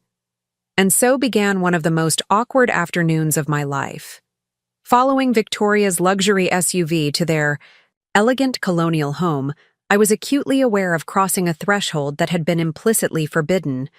The house itself revealed much about their daily life, impeccably designed but with a sterility that spoke of appearance prioritized over comfortable living. Family photos adorned the walls, professionally styled and color-coordinated. Educational toys were arranged in tasteful baskets, while evidence of actual play remained conspicuously absent. Victoria maintained rigorous control over the afternoons. Activities, directing the twins to change immediately from their school clothes into designated outdoor play attire, before allowing them into the backyard with me. She hovered nearby as we assembled the rain collection system, offering unnecessary warnings about mud and commenting repeatedly on the impending evening schedule. "We don't want to disrupt their homework routine," she reminded me for the third time. Consistency is critical for academic development. The twins, accustomed to navigating their mother's expectations, maintained a subdued version of their usual enthusiasm, checking Victoria's expression frequently before expressing excitement or asking questions. It was a painful contrast to their uninhibited joy in my home, and I found myself wondering how Christopher could fail to notice the difference. My answer came shortly after 5, when he arrived home earlier than expected. The moment he stepped into the backyard, I witnessed an immediate shift in the family dynamics. Victoria's posture straightened, her expression warming into something more genuinely animated. The twins, too, seemed to relax slightly in their father's presence, as if his arrival diluted the concentrated intensity of Victoria's attention. "What's all this?" Christopher asked, surveying our nearly completed rain barrel system with apparent interest. "Grandma helped us build it," Ethan explained proudly. "Now we can measure precipitation rates and calculate monthly averages." "And use the water for the garden," Emma added. "It's eco-friendly conservation." Christopher knelt to examine their work more closely. "This is fantastic, guys. Really impressive engineering." Victoria touched his shoulder lightly. "We've adjusted the evening schedule to accommodate this project. I thought perhaps you could supervise homework while I prepare dinner." "Actually," Christopher replied, rising to his feet, "I was thinking we might order pizza tonight. Give everyone a break from routine." The suggestion landed like a small explosion in their carefully ordered world. Victoria's expression flickered between disbelief and displeasure, while the twins exchanged wide-eyed glances of hopeful disbelief. "Pizza?" Victoria echoed, as if confirming she'd heard correctly. "On a Tuesday? Why not?" Christopher shrugged casually, though I detected a deliberate nonchalance in his tone. "We've all had a long day. The kids have been doing great in school. I think we've earned a little celebration." "With pepperoni?" Ethan asked tentatively. "And extra cheese?" Emma added, barely containing her excitement. Christopher grinned. "Absolutely. Why don't you two go wash up while I place the order?" As the twins raced inside, he turned to me. "You'll stay for dinner, Mom? I'd like to hear more about this rain collection project." I glanced at Victoria, whose tight smile couldn't quite disguise her displeasure. "I wouldn't want to impose on your family evening." "Nonsense," Christopher insisted, with a firmness I hadn't heard from him in years. "Your family, too. Besides, I'm ordering way too much pizza for just the 4 of us." Victoria excused herself to reconfigure tomorrow's meal plan, leaving Christopher and me alone in the backyard. Once she was out of earshot, he sighed heavily. "Sorry about the reception committee. I should have called her when plans changed." "It's understandable," I offered diplomatically. "Changes to established routines can be challenging." Christopher's expression turned thoughtful. "That's one way of putting it." He gestured toward the house. "Come inside, Mom. I want to show you something." He led me not to the formal living room where I imagined guests were typically entertained, but to his home office, a surprisingly comfortable space with walls lined with books and family photographs that appeared more spontaneous than those displayed in the public areas of the home. "I've been doing some thinking," he began, closing the door partially for privacy. "About the twins' education, about our family dynamics, about the kinds of experiences I want them to have growing up." He removed a folder from his desk drawer and handed it to me. Inside were brochures for Porter School, the less prestigious but pedagogically superior alternative to Grayson Academy, along with information about various enrichment programs focused on astronomy, environmental science, and creative arts. Victoria and I have been negotiating, he explained carefully. She's agreed to consider Porter instead of Grayson, provided we supplement with additional academic enrichment. I'm pushing for programs that allow more exploration and creativity, while she's advocating for more structured academic acceleration. I reviewed the materials, noting the thoughtful consideration evident in the selections. These all look excellent. What prompted this reconsideration of Grayson? Christopher rubbed the back of his neck, a gesture from childhood that emerged when he was working through difficult thoughts. Watching the twins with you, he admitted, seeing how they light up when learning is connected to curiosity rather than achievement, remembering how it felt to learn that way myself.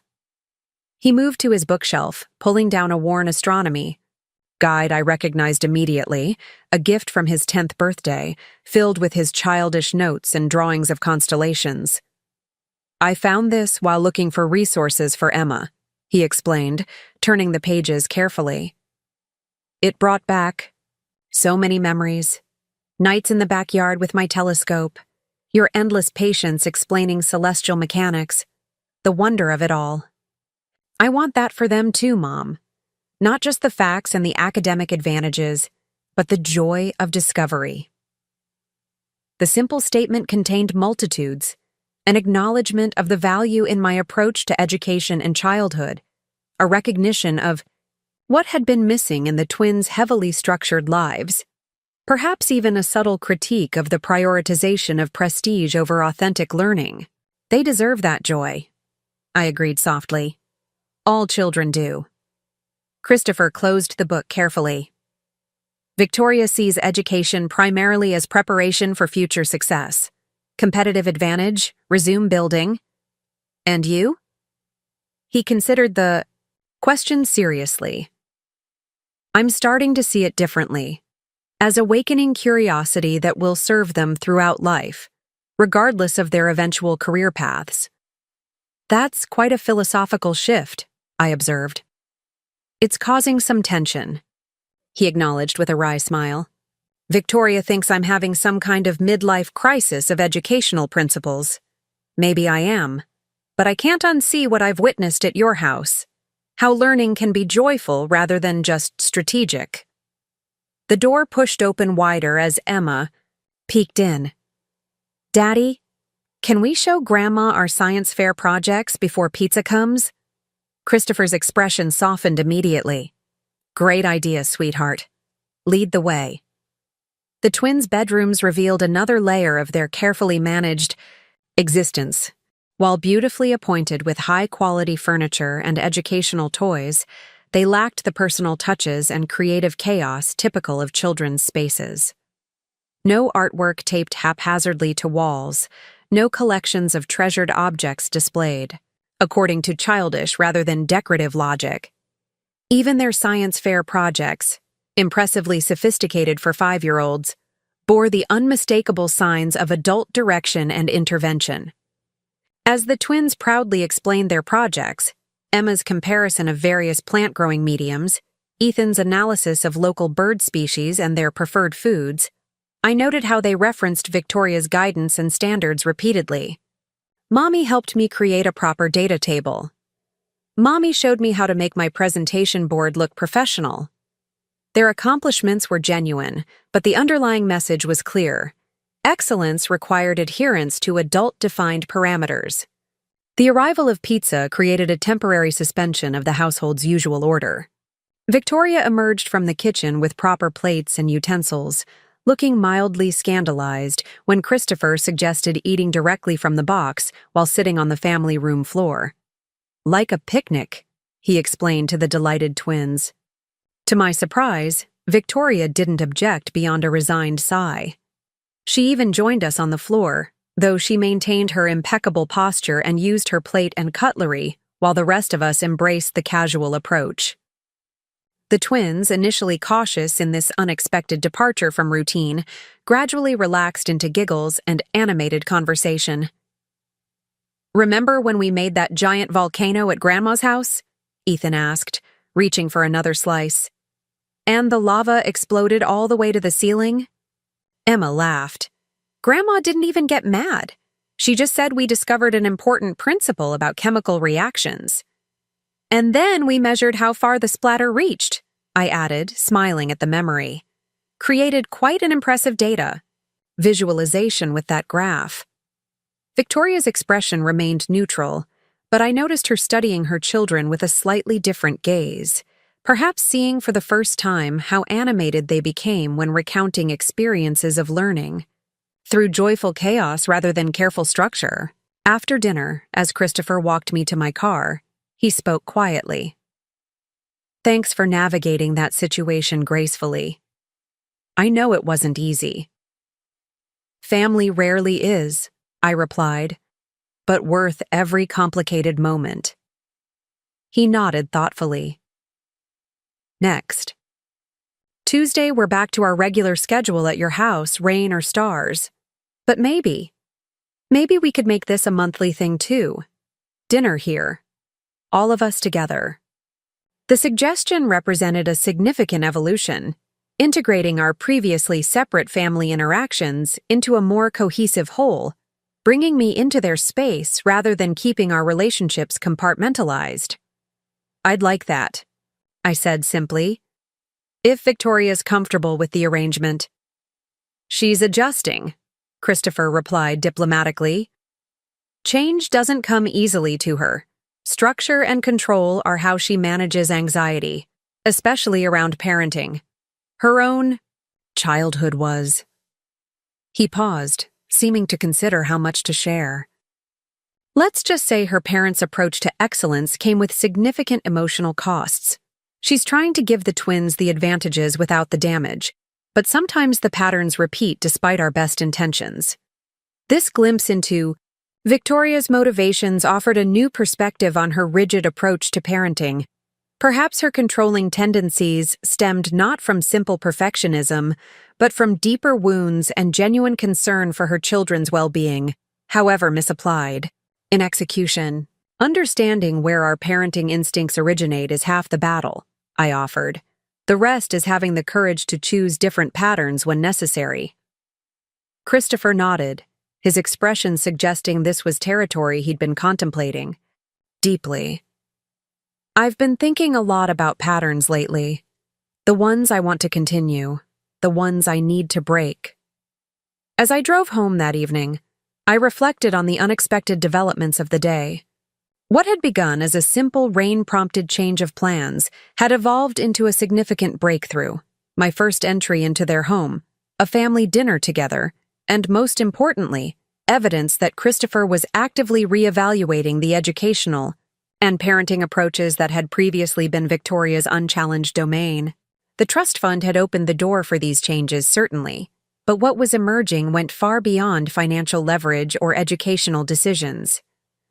Something more fundamental was shifting in our family system, a rebalancing of voices, a reclamation of values. A gentle but persistent questioning of assumptions that had gone unchallenged for too long. When I arrived home, I found an email from Martin Hayes waiting in my inbox. The quarterly report on the Educational Trust showed excellent performance, with assets now approaching $13 million. But it was Martin's personal note at the end that caught my attention. "Judith, I've been meaning to ask, have you given any consideration to the broader estate planning we discussed? The Educational Trust is well established, but there may be additional opportunities to create meaningful legacies beyond the twins' schooling.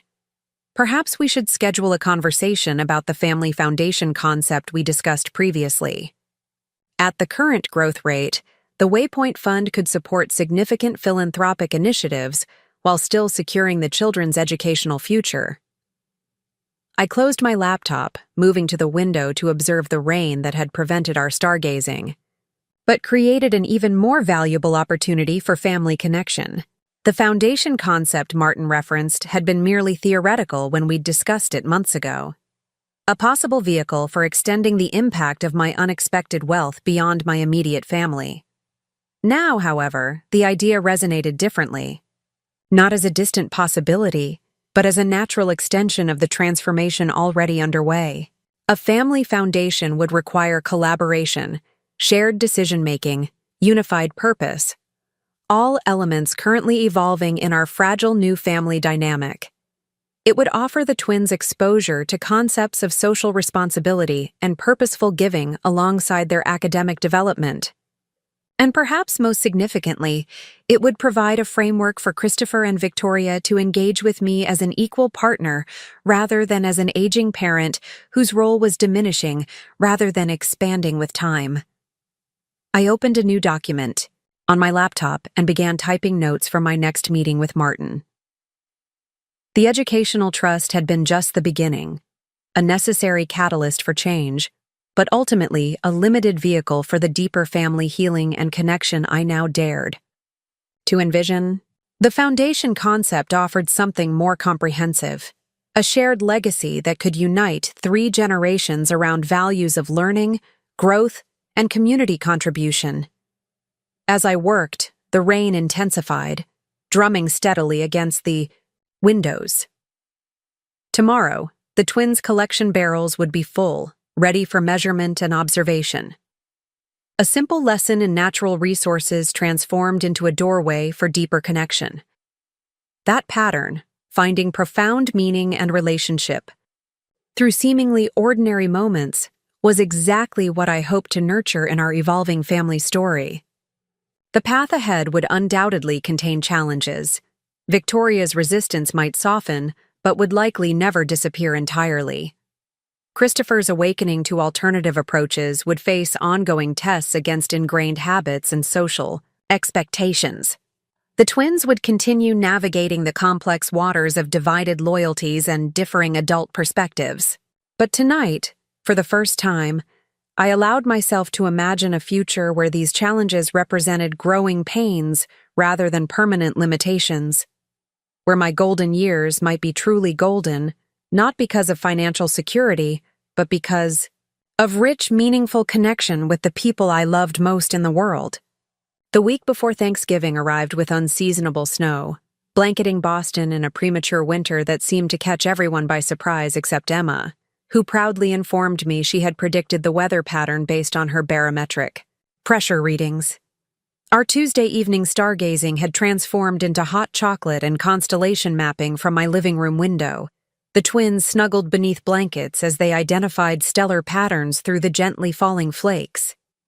Christopher had confirmed our holiday plans. I would join them for the entire day, participating in meal preparation rather than arriving as an afterthought for dessert.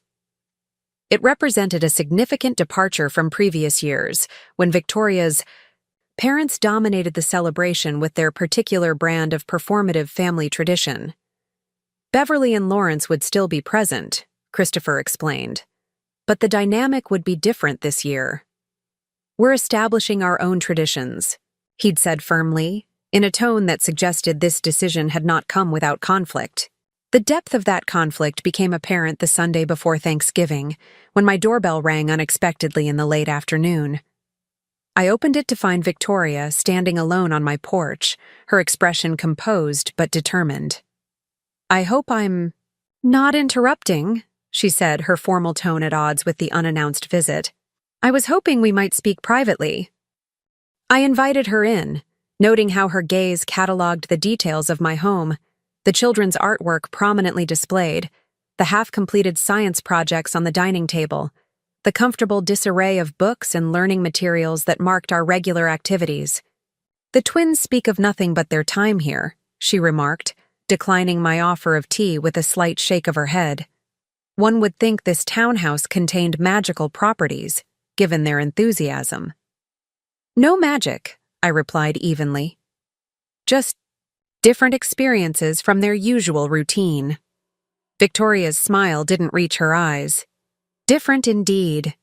Christopher tells me you'll be joining us for the entire Thanksgiving celebration this year." "That's my understanding. I'm looking forward to it." She nodded, moving to the window to observe the continued snowfall. My parents are flying in tomorrow evening.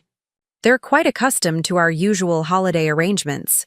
Change is challenging for them.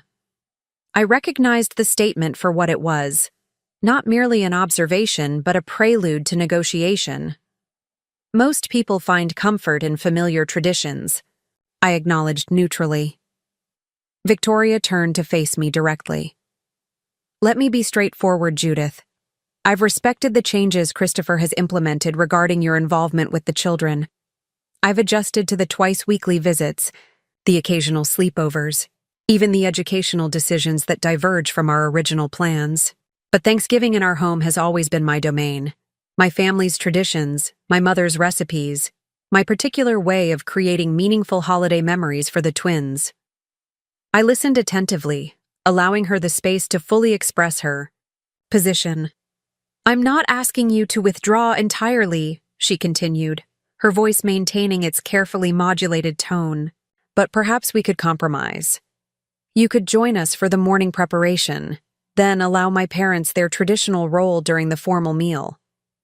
You could return for dessert and evening activities, creating a balance that respects everyone's expectations. The proposal was reasonable on its surface, a diplomatic attempt to accommodate all parties while preserving Victoria's sense of control over her most cherished family occasion. Yet beneath the rational suggestion lay the same fundamental issue that had characterized our relationship from the beginning. The perception of my presence as an intrusion rather than an enhancement, something to be managed rather than embraced. I appreciate your directness, I replied after a thoughtful pause. And I understand the importance of traditions, especially around holidays. But I think we both recognize that this conversation isn't really about scheduling or traditions. Victoria's eyebrow lifted slightly. No? It's about whether my role in this family is conditional or integral, whether I'm a guest to be accommodated or a grandmother with a rightful place at the table. Her posture stiffened almost imperceptibly. You've certainly leveraged your way to that table quite effectively. The reference to the educational trust hung between us, unspoken but unmistakable. That's a common misconception, I said gently. The trust simply opened a door that should never have been closed in the first place. What's happening now, the relationships forming, the connections deepening, isn't about financial leverage. It's about giving Emma and Ethan the opportunity to know their grandmother, and perhaps more importantly, to experience learning and family in a different way than they might otherwise. Victoria's expression remained carefully neutral, but I detected a slight tension around her mouth. A different way that implicitly criticizes the approach Christopher and I have chosen. Different doesn't mean critical, I countered. It means complementary. Children benefit from diverse influences and perspectives, especially from people who love them unconditionally. And you believe my love comes with conditions? A rare flash of genuine emotion broke through her composed exterior. I believe your love is expressed through high expectations and carefully managed experiences, I replied honestly. There's tremendous value in that approach. But there's equal value in allowing children space for unstructured discovery, for making messes both literal and figurative, for learning through play and exploration. Both approaches contribute to well-rounded development. Victoria moved back to the window, her reflection in the glass revealing more vulnerability than she likely intended. My parents believed excellence required perfect performance at all times. Mistakes were inexcusable, emotions were inefficient, and anything less than exceptional achievement represented personal failure. She paused, gathering herself. I've worked very hard to create different standards for Emma and Ethan. The unexpected glimpse into her childhood explained much about her parenting philosophy, not merely an attachment to social advantage, but a genuine attempt to improve upon her own upbringing while retaining what she perceived as its benefits. I can see that, I acknowledged, and they're fortunate to have a mother so dedicated to their success and well-being. She turned back to face me. Then you understand why maintaining certain standards and traditions matters so deeply to me. I do. But I also understand the cost of those standards when they become barriers to authentic connection. Your parents will be present for many Thanksgivings to come. They'll have abundant opportunities to share their traditions and values with the twins. But I'm 63 years old, Victoria. The time I have to build meaningful relationships with my grandchildren is finite and precious. The simple truth of mortality hung in the air between us, not as manipulation, but as undeniable reality.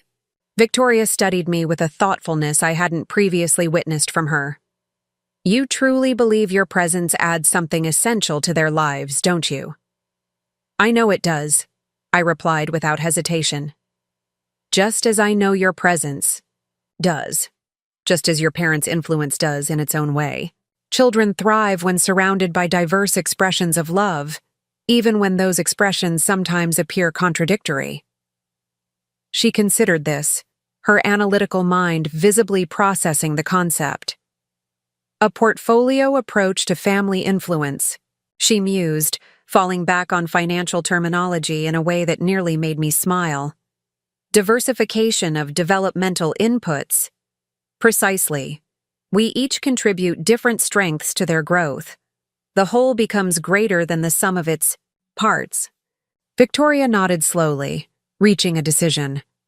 Very well. You'll join us for the entire day, as Christopher arranged.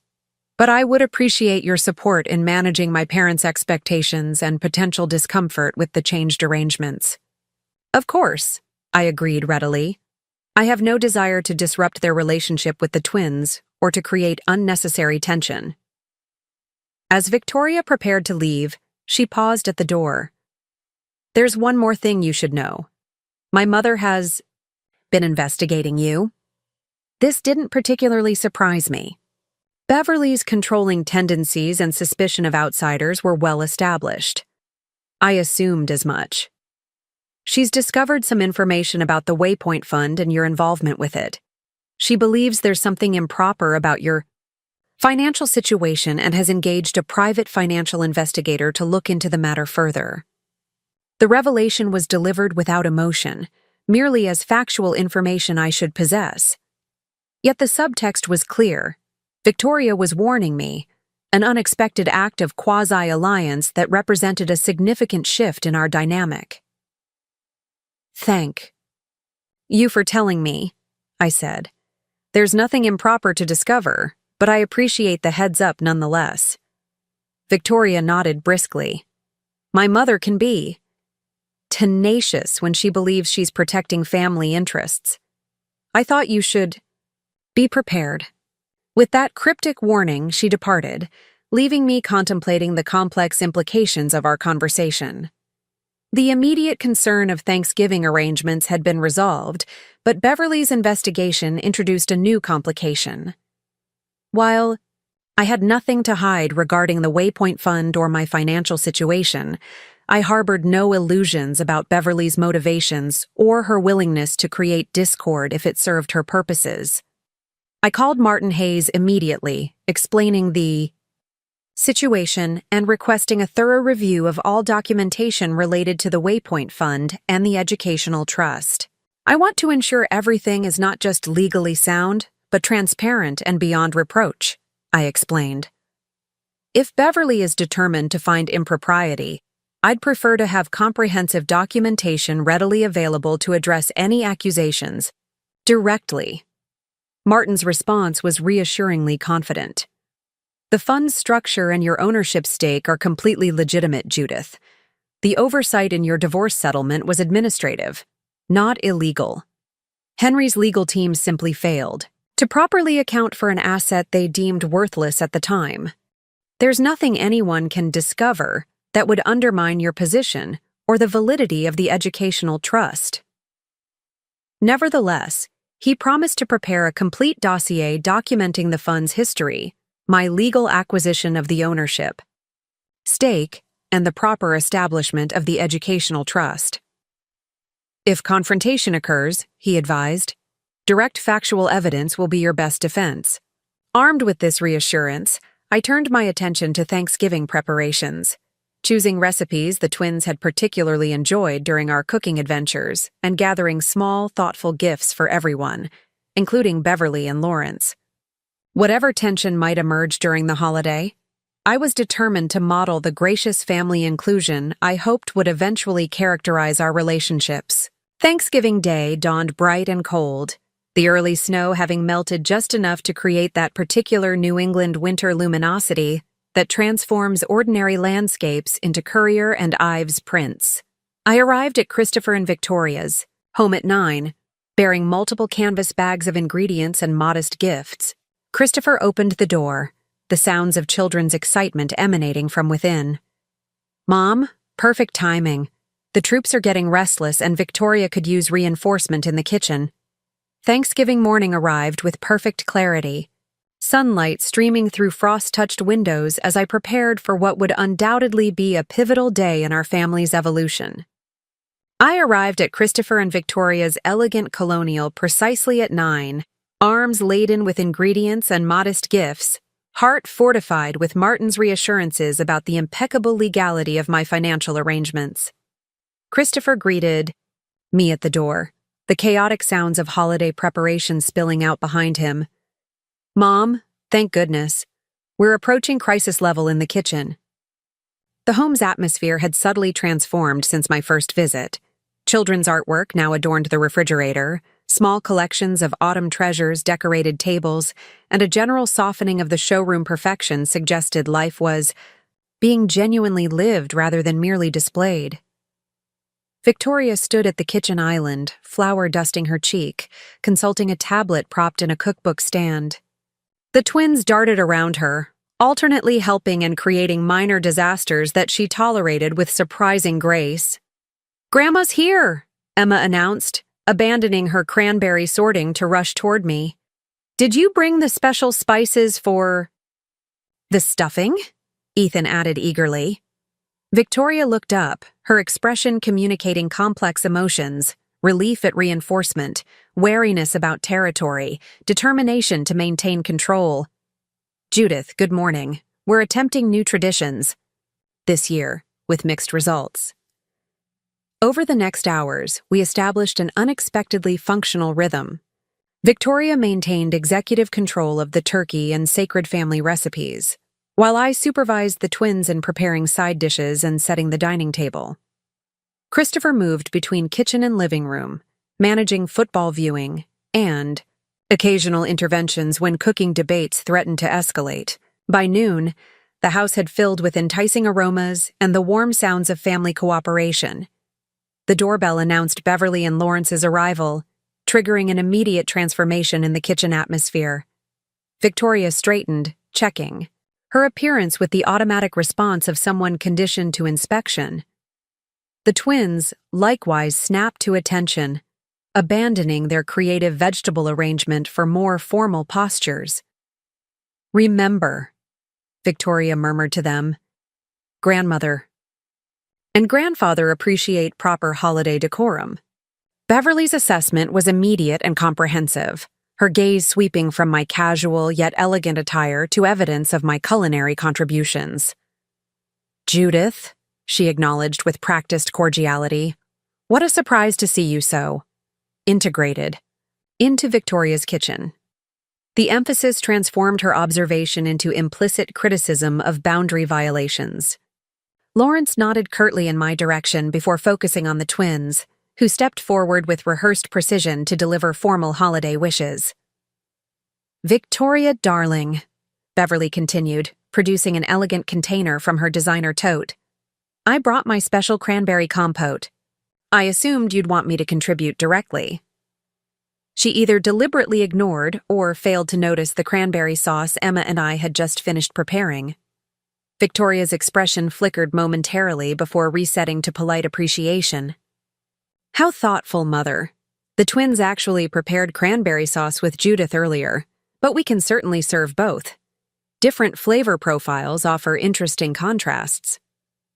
Beverly's smile tightened almost imperceptibly. "I wasn't aware the children were permitted to cook. The risk of contamination and improper technique is considerable at their age."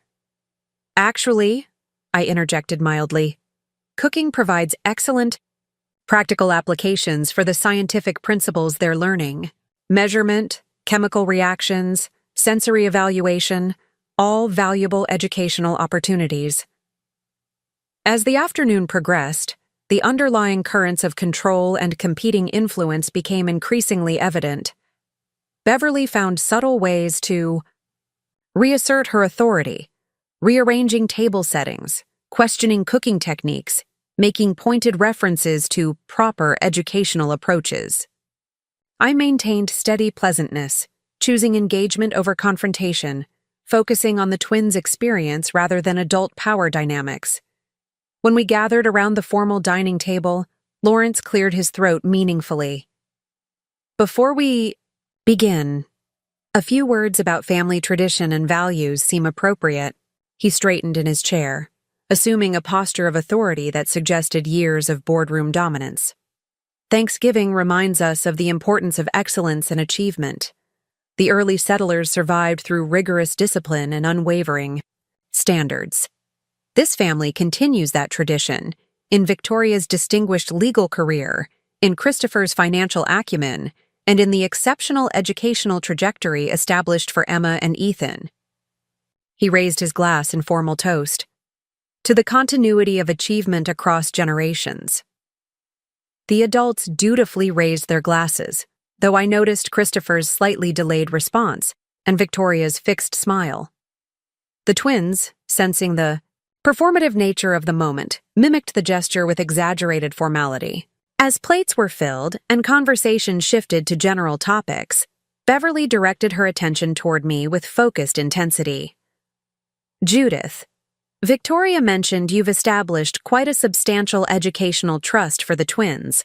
Remarkably generous, especially given your professional background.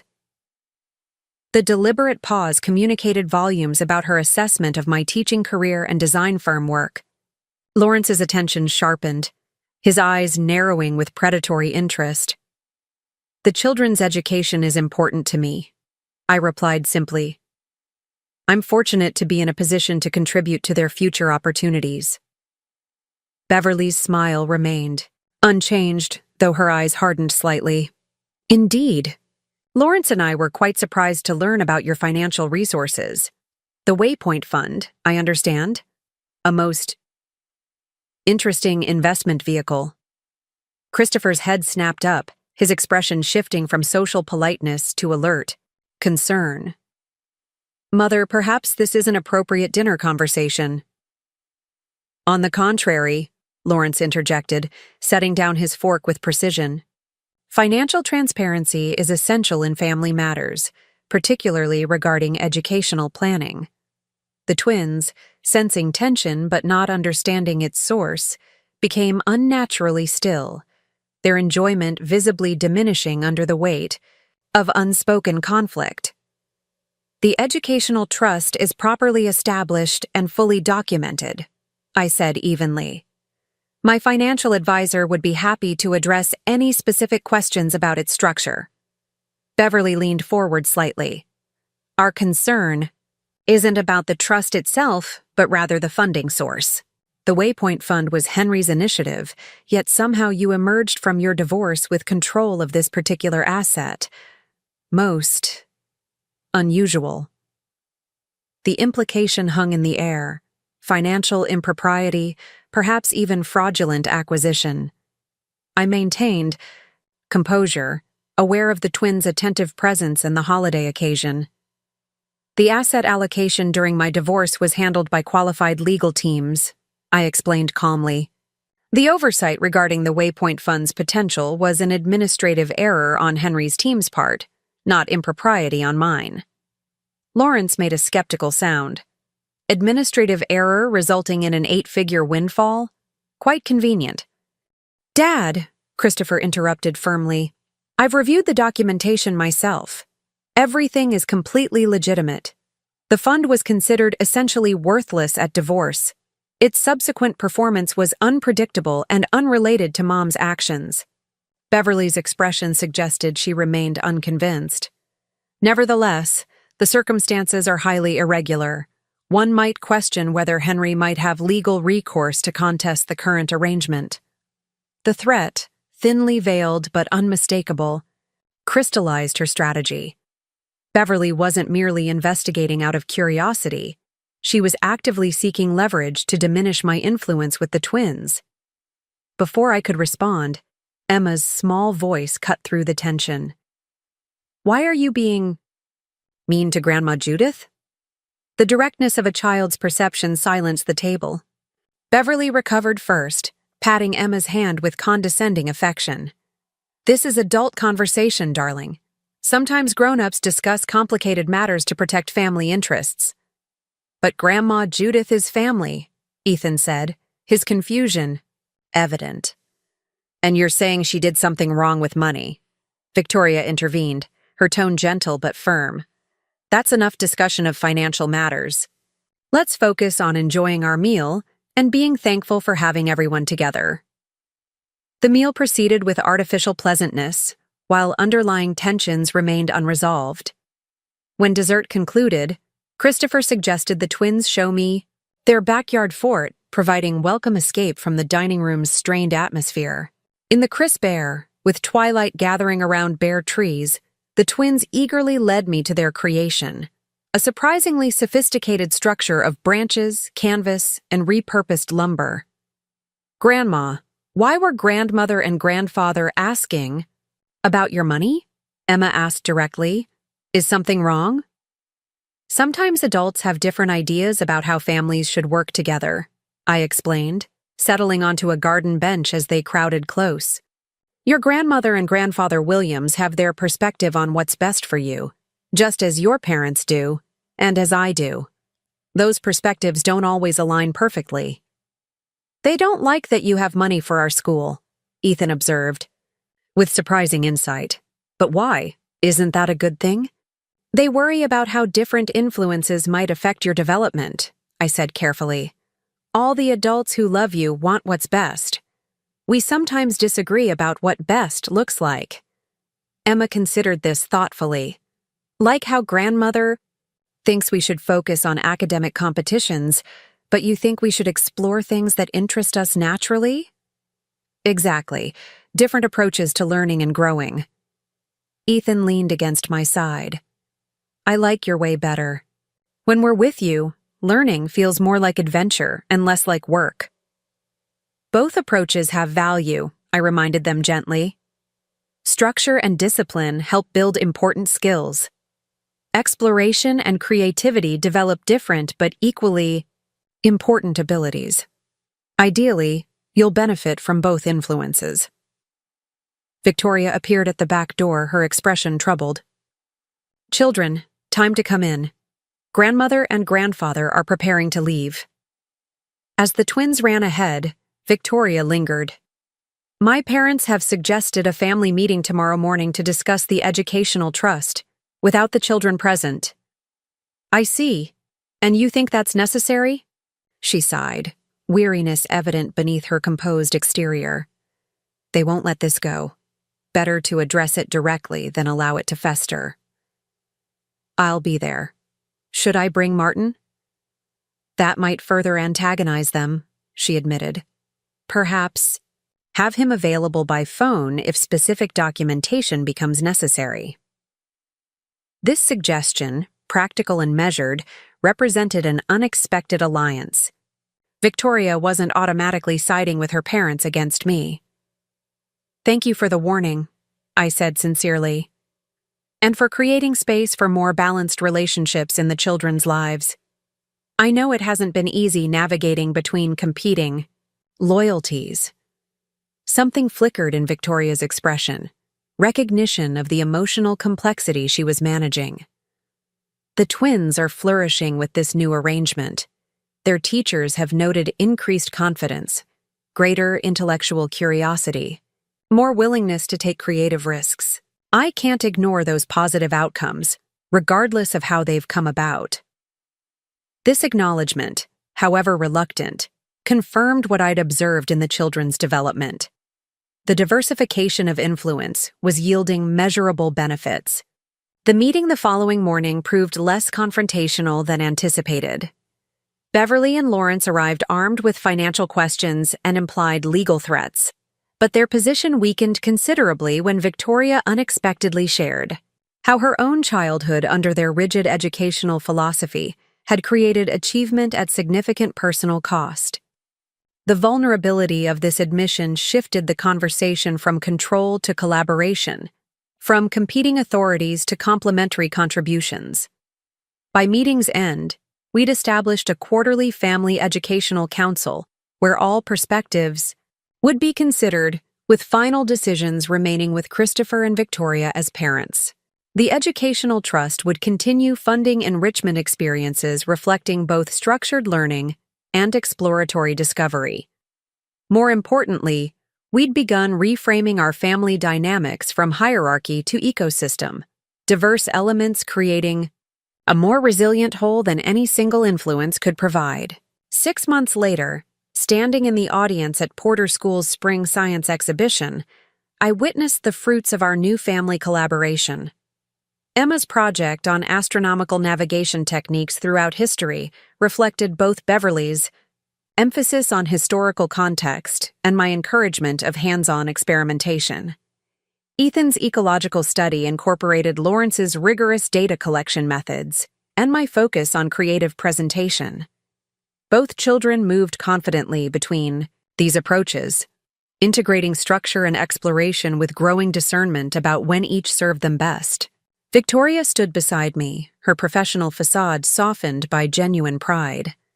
"They're thriving," she acknowledged quietly. "This balanced approach is producing results I wouldn't have imagined possible." "Balance is the key," I agreed. "Not compromise where everyone loses something, but integration where everyone contributes their strengths." Christopher joined us, slipping an arm around Victoria's waist. "The foundation paperwork came through yesterday," he mentioned. "Martin says we can begin the application process for community education grants next month." The Thornhill Williams Family Foundation represented our newest collaboration, a philanthropic initiative funded by the Waypoint Fund to support educational innovation, combining academic excellence with creative exploration. Beverly and Lawrence had eventually agreed to serve on the advisory board, contributing their expertise in strategic planning while gradually expanding their own educational philosophy. As we gathered that evening for our now regular family dinner, I watched Emma explain celestial navigation to her grandfather, while Ethan helped his grandmother understand the ecological impact of urban development on local wildlife populations.